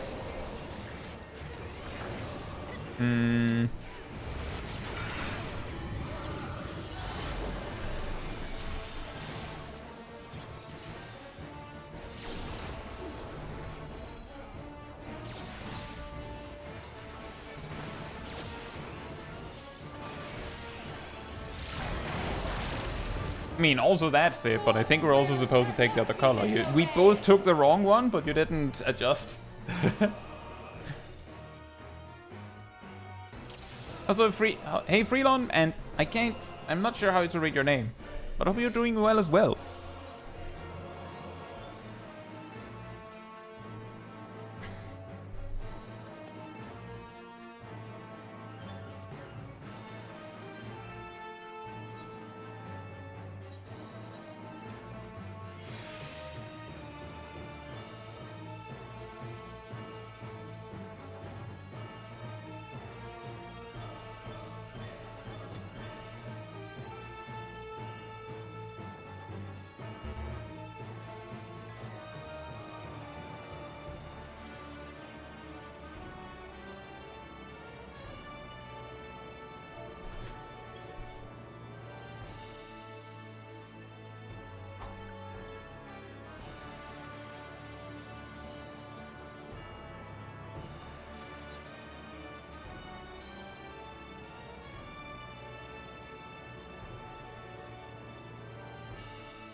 I mean, I think it's fine with expedient there, but assuming that's assuming it's consistent.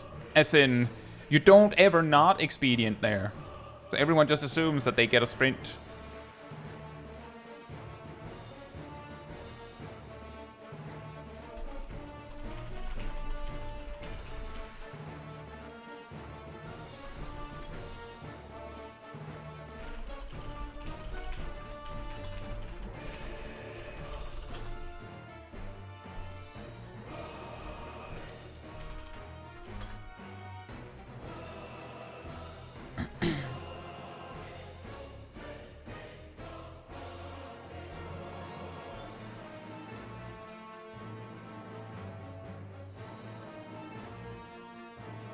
Yeah, the guide would say that in the pull we just had, DPS was actually supposed to go west. But basically everyone in the party have just been going DPS goes east, supports go west, and it has worked out for the most part. I don't know if there's a problem with doing that. I feel like the guide wouldn't say that weirdly specific situation if there wasn't a reason for it, but I can't actually picture a situation where it wouldn't work. So do we just go with supports west, DPS east? And then if we run into a problem with it, we'll review.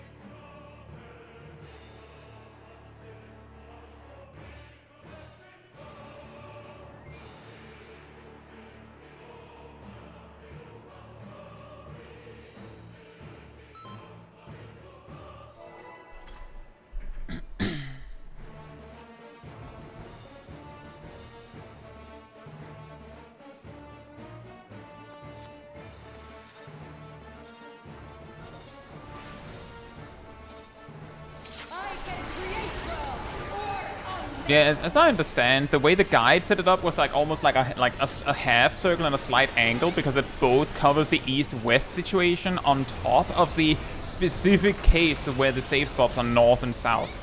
It was a little complicated, and it just hasn't come up yet, I don't think.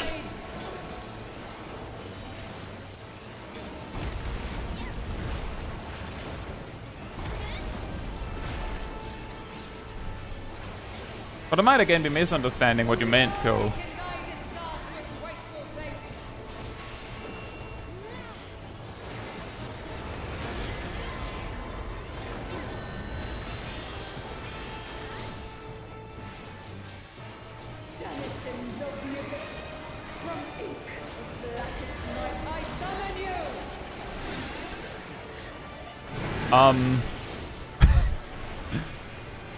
That is really funny. Was that exactly the one where North South matters? I'm pretty sure it was.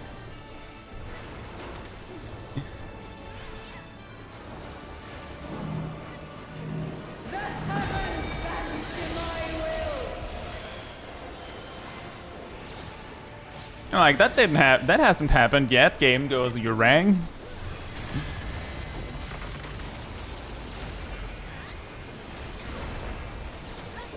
From base elements is greatness forged.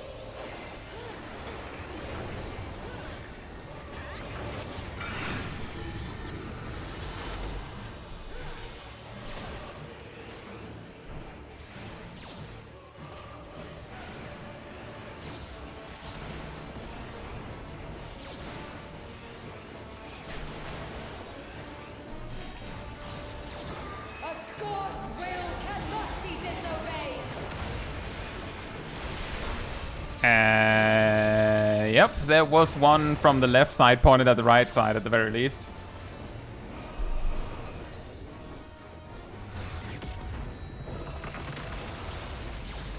Misfortune hangs heavy on the prideful.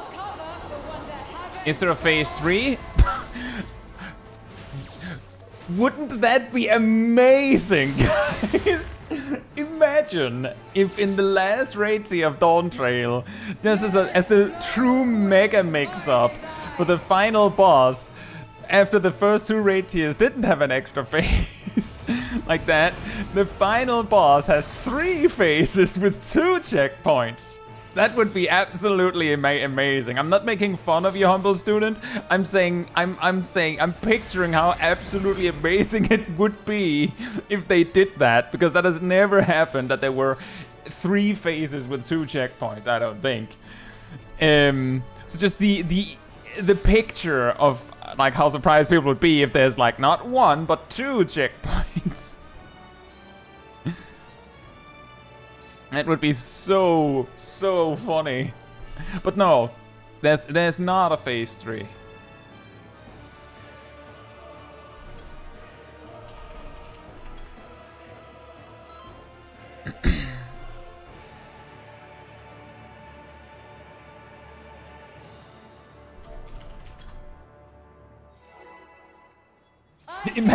Whoa! Hop. Bye. Imagine phase 2 is a door boss and we have a checkpoint in phase 3. Yeah, exactly. Exactly.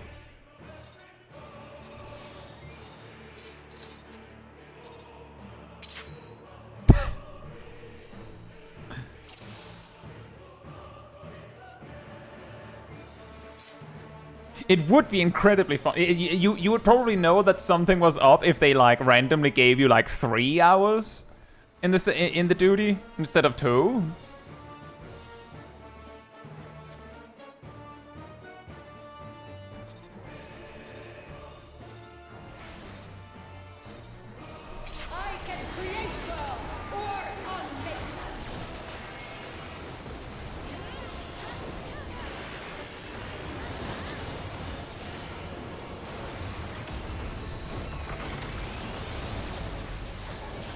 I know, humble student. I was exactly saying that it would be so incredibly if they did, because they never did.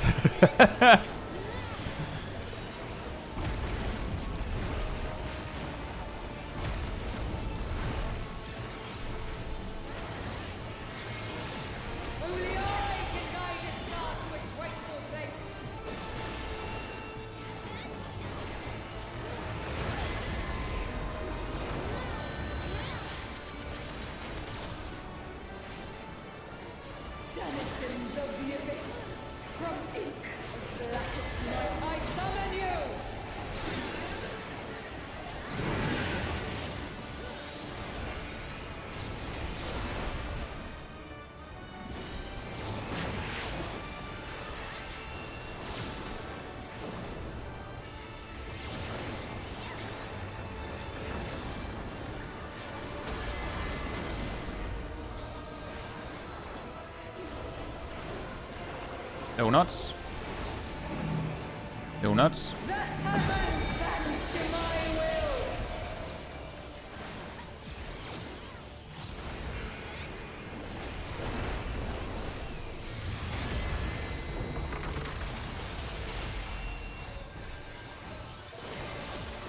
From base elements is greatness forged.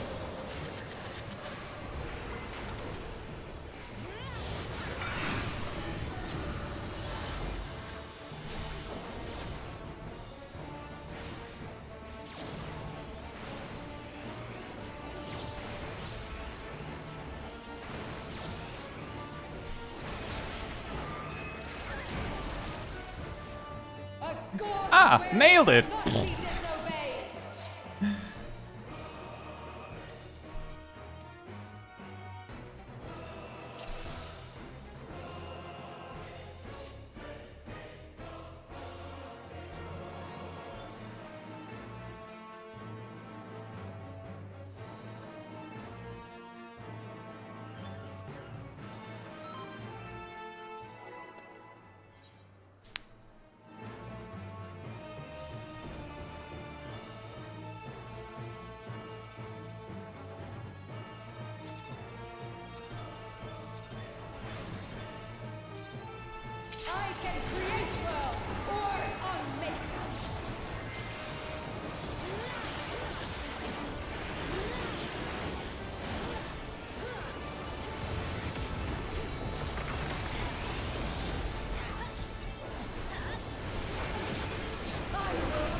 She will not be denied.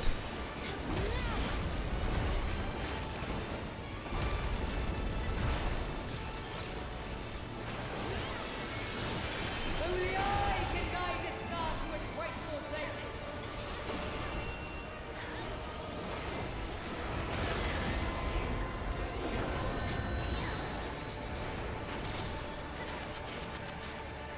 Denizens of the abyss, from ink of blackest mud, I summon you!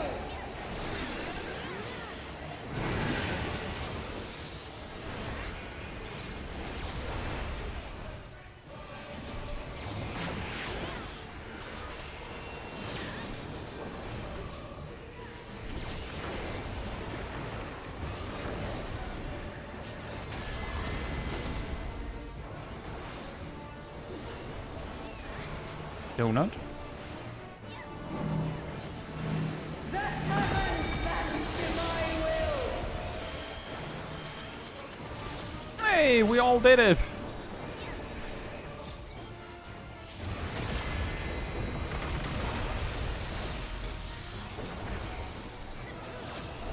From base elements is greatness forged.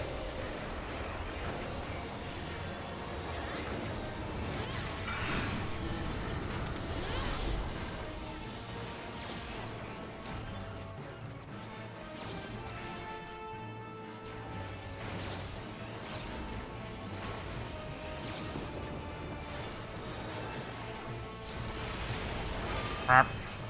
A god's will. Hey, multi-weight. cannot be Hope you're doing well. disobeyed.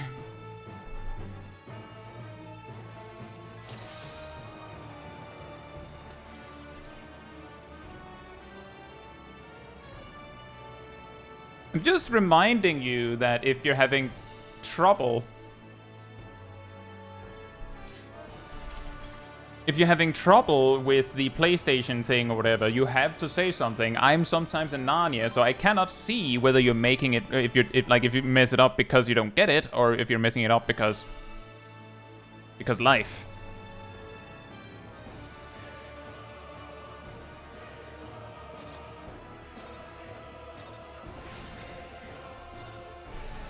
I can create worlds or unmake them.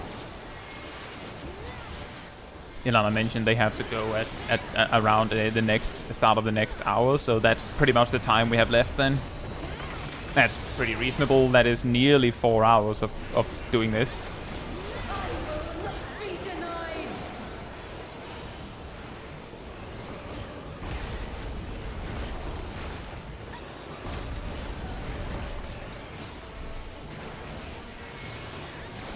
Only I can guide this star to its rightful place.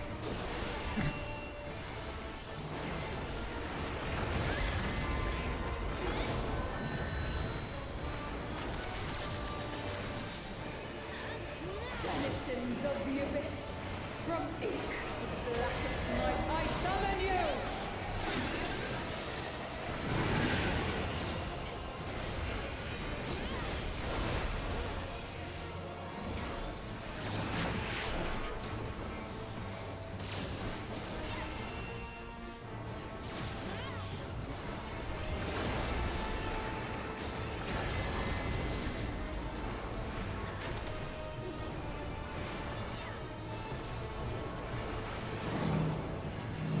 The heavens bend to my will!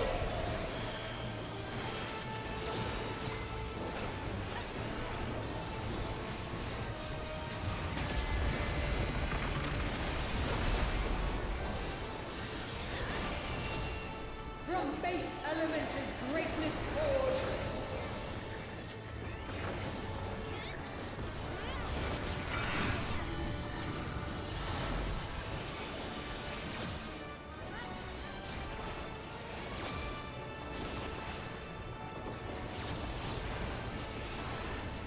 Oh, well. What happened to you? A god's will cannot be disobeyed.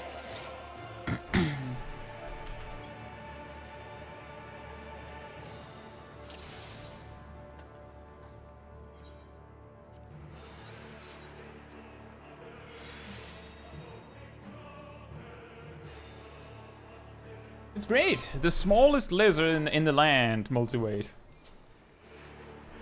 In a still, relatively speaking, big hat. Keeps the sun out of my eyes. I can create well or unmake.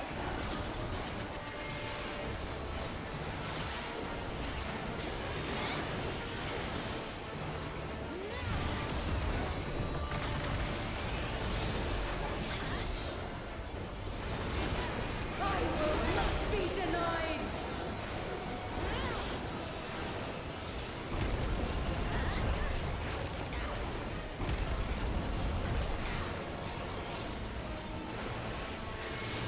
Only I can guide its star to its rightful place.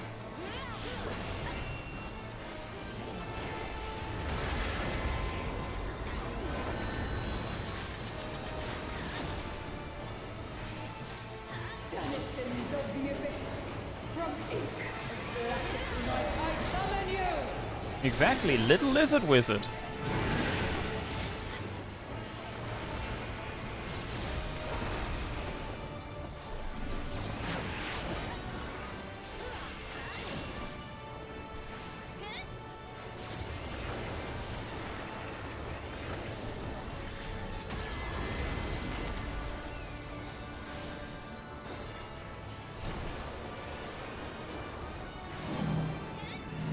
The heavens bend to my will!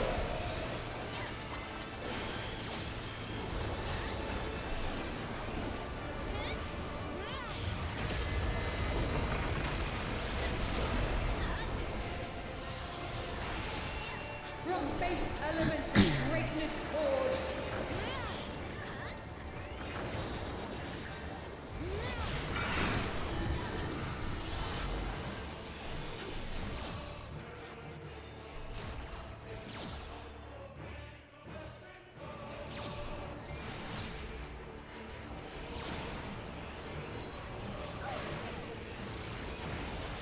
Almost. A God's will cannot be disobeyed. I was over here being like, wait.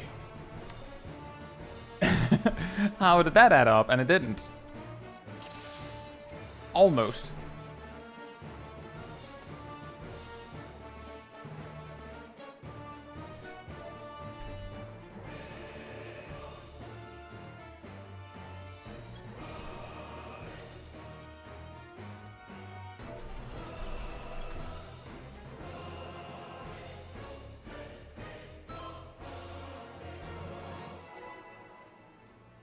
Big hat equal bigger explosion? Yeah, pretty much. That is how Black Mage works.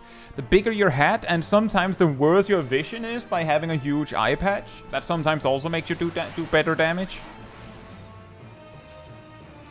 I can create But watch the wind. We don't want to sacrifice the hat to the wind. It's my hat.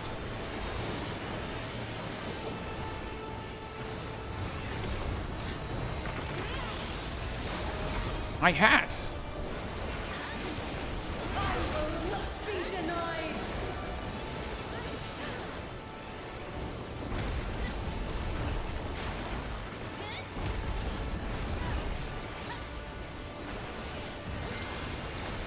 Only I can guide its star to its rightful place. Give me your hat!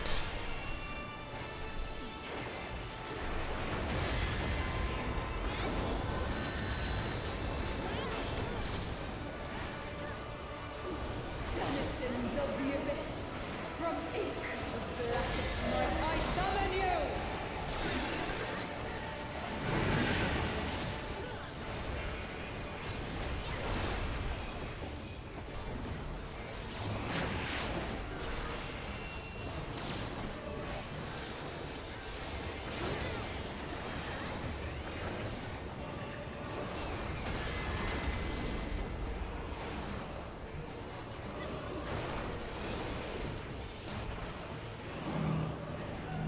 The heavens bend to my will! Yeah, that's a lingering one, Zip. Yep.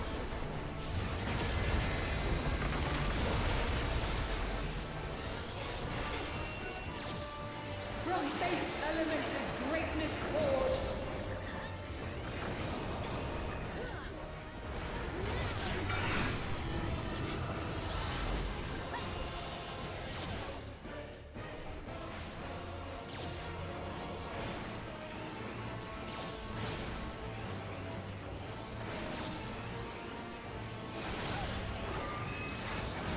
A god's will cannot be disobeyed.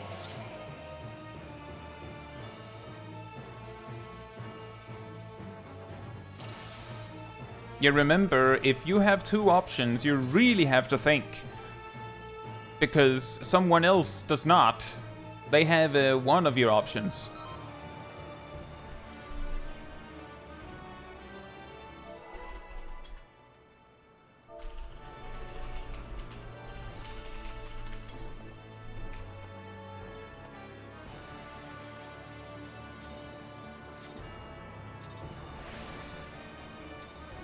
I can create world or unmake.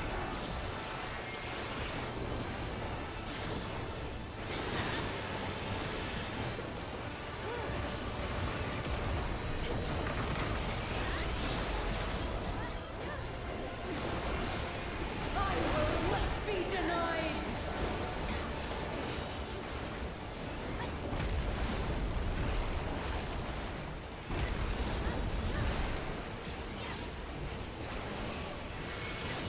Only I can guide this star to its rightful place.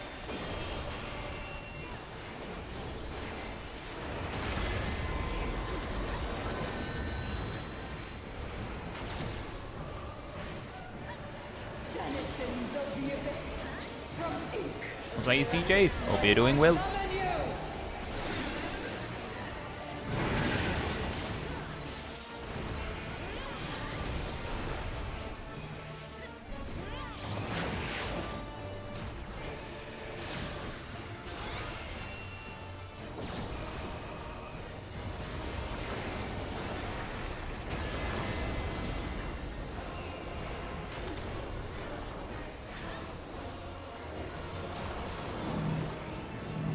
The heavens bend to my will.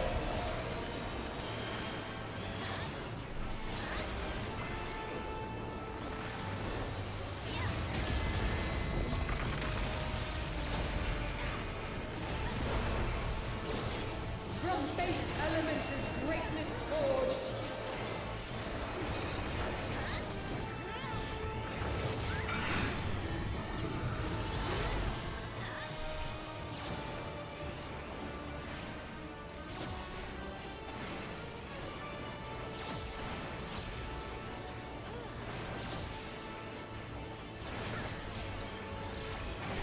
Ah, A god's will cannot be disobeyed.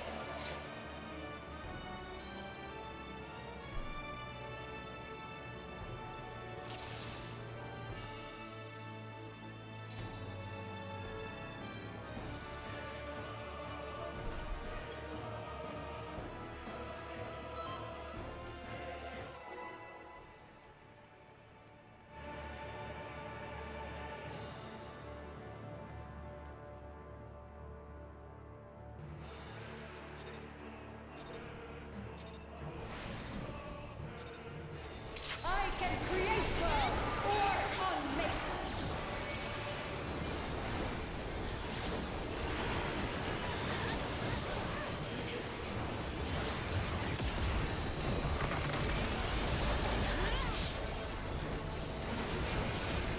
I will not be denied.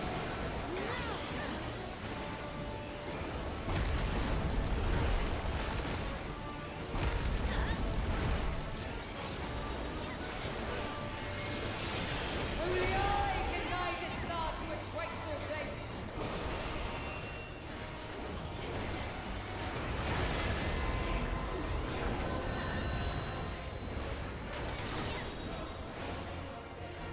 Denizens of the abyss, from ink, blackest night, I summon you.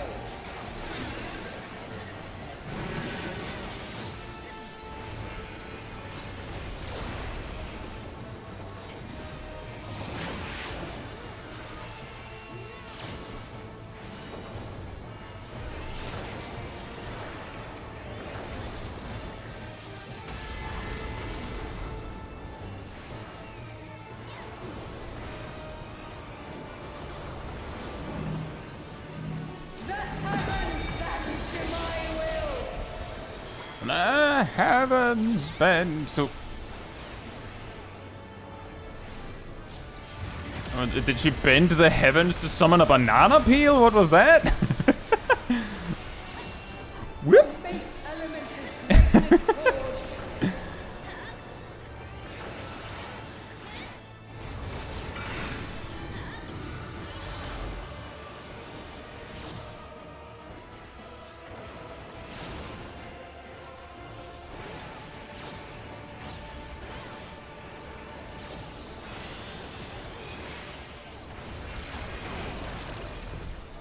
A god's will cannot be disobeyed.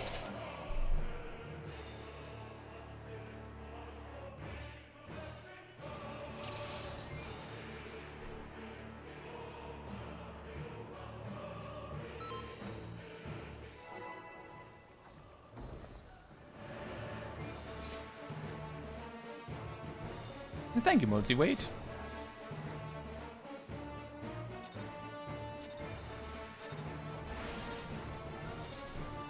I can create well or unmake.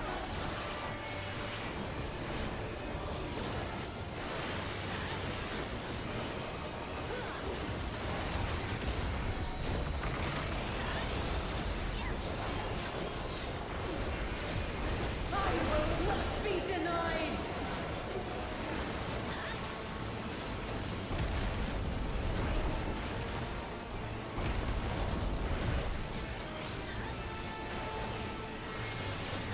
Only I can guide its path with rightful faith.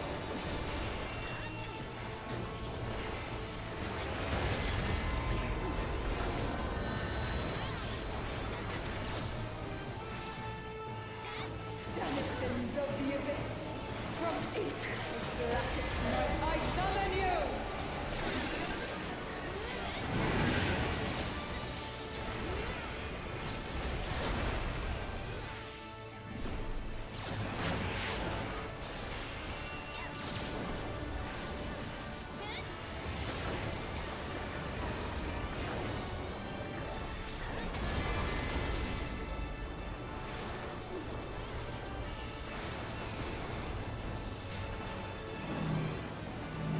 The heavens bend to my will!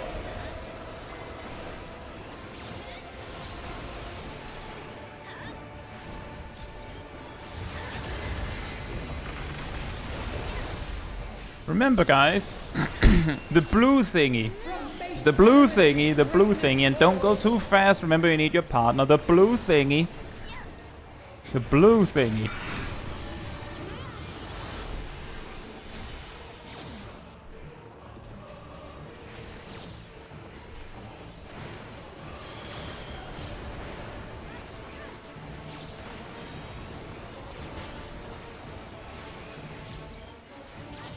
a god's will cannot be disobeyed. Yeah. Mm. That was partly on me, I think. Misfortune hangs heavy on the prideful. Pour cover for when the heavens fall. I'm a tank again. Ah. The elements flow according to my design.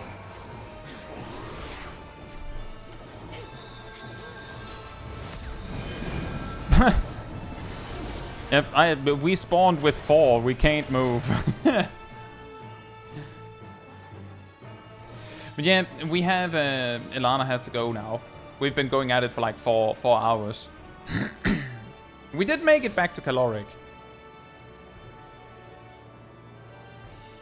We would have stopped at the latest when the duty time would have gone out anyway, so it's fine. So like this is longer than we necessarily normally go, so how would anyone have known that I'm like, we go an hour extra? But yeah.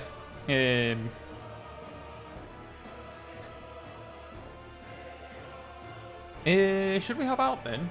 Or do we just admire her? I still want to reiterate that she said something about the world can be fixed by a god's hand, and then she removed her hands and replaced them with tentacles? Like, I'm just saying, she's not the sharpest tool in the shed on that account. She still has hands? Where are her hands? I'm pretty sure those are wings. Like, those are wings. And I don't think those count as hands? Droopy hands? Those are tentacles replacing her hands. She got hands in a different kind of way, Cat. And those are arm. Are they hands? Oh yeah, you're right. Those are hands. They have fingers, you're right. That's true. I don't know how that helps. The reason why I assumed that those were straight up tentacles is because I didn't even look. I assumed those drooped past the arena. I don't know what the point of those droopy hands are. Like, does she use them for something?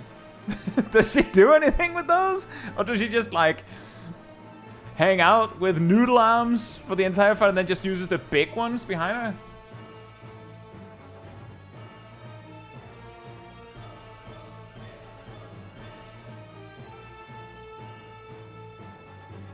The jazz. They're for jazz. Yeah, this is an unsynced Savage boss from the previous raid tier multi-weight. So the reason why her HP is going down so incredibly fast is because there's 2 phases. This is the second phase, but it's also because we have a 10 level advantage. It's okay, Lana. That's nothing. That's not nothing you have to apologize for. Not at all.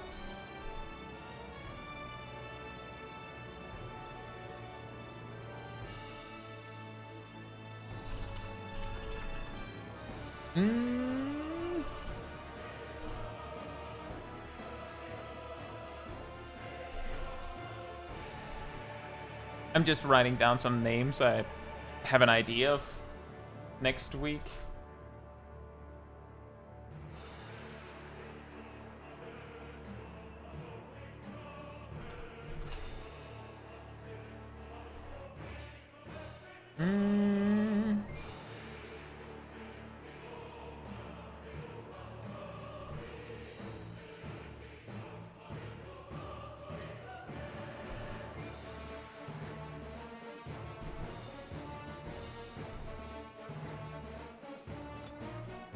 Just double checking, which one was M1? Was it Cat? And also I can't recall who, I believe Sip was H1, right? Right. I just wrote down the name so that next time we go, if we can have possibly many of the same people on the same spot, so that there's less reprogging to do. Exactly, M1 Red Mage, just like Yoshi P intended.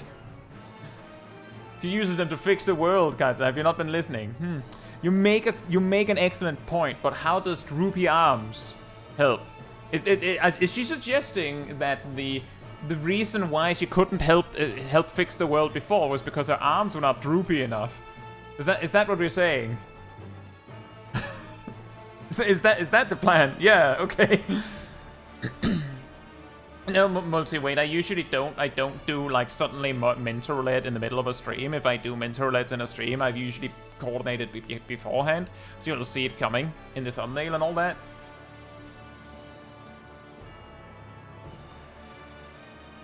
Droopy arms save lives.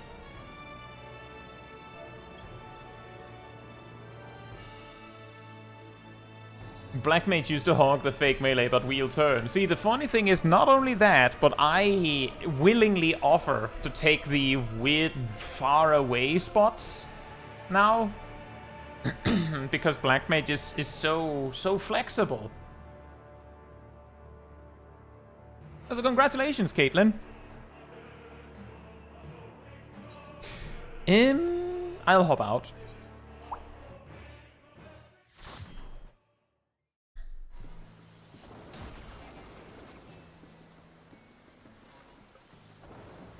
But yeah, no clears. But we spent a long time progging phase 1 as well. Like, how much time did we get in phase 2? 90 minutes?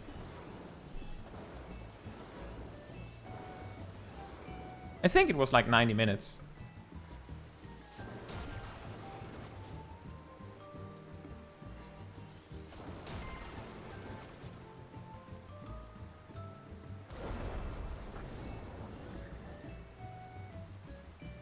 The droopy hands.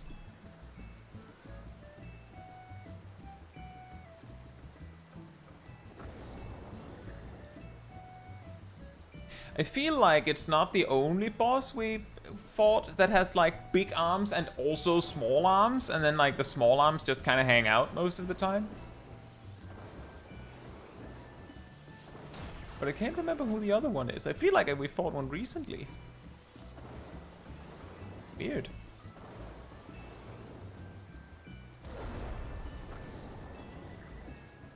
Rude sounds. Yeah, that's true. Maybe that's what I was thinking about.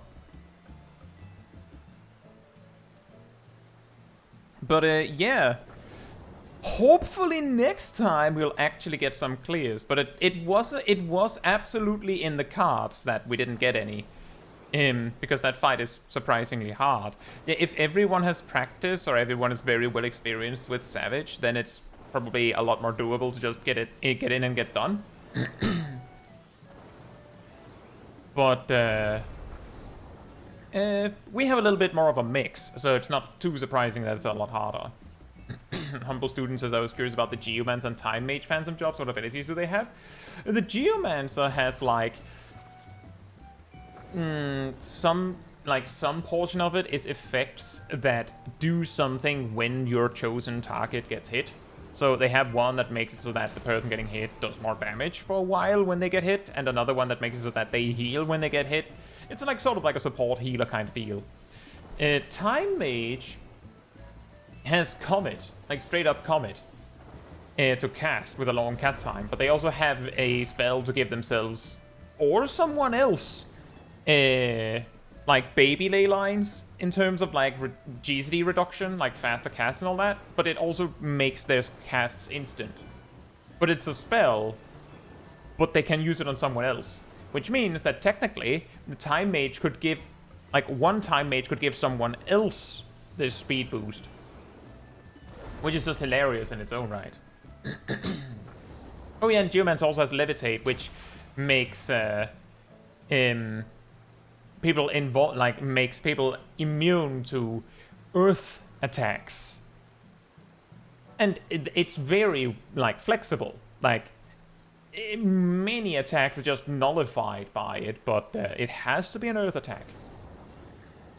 Now, with that said, that was 4 hours of big ol' Prog, I guess. But if you enjoyed this particular stream, it helps me a lot if you leave a like on it here on YouTube. That tells the algorithm this was an enjoyable stream. It'd like other people to enjoy it as well. So thank you so much in advance. And if you'd like to be part of the Discord community server, there's a link in the chat right there. There you will find the weekly schedule where you can see what else is coming up in the coming days. And I usually update it Sunday or Monday. You can also find links to videos and streams when I put them out in the announcement room. And if you grab the reminder roll in the role assignments room, you'll get a notification whenever I put up a stream or a video. And an extra one around 15 minutes before stream starts, so you can catch it right when we go live. And if you'd like to support the channel even more directly, you can become a member of the channel. You can gift memberships. You can use the super chat system. Or if you don't like any of that, there's also the Ko-Fi link that Ardell put there in the chat. It all helps support me and the channel directly so that I can focus on doing stuff like this with all of you. So thanks so much for the support. But that'll be all from me tonight. So good night, good morning, afternoon, or evening, depending on where you are in the world. And I hope to see you all very soon. Bye-bye.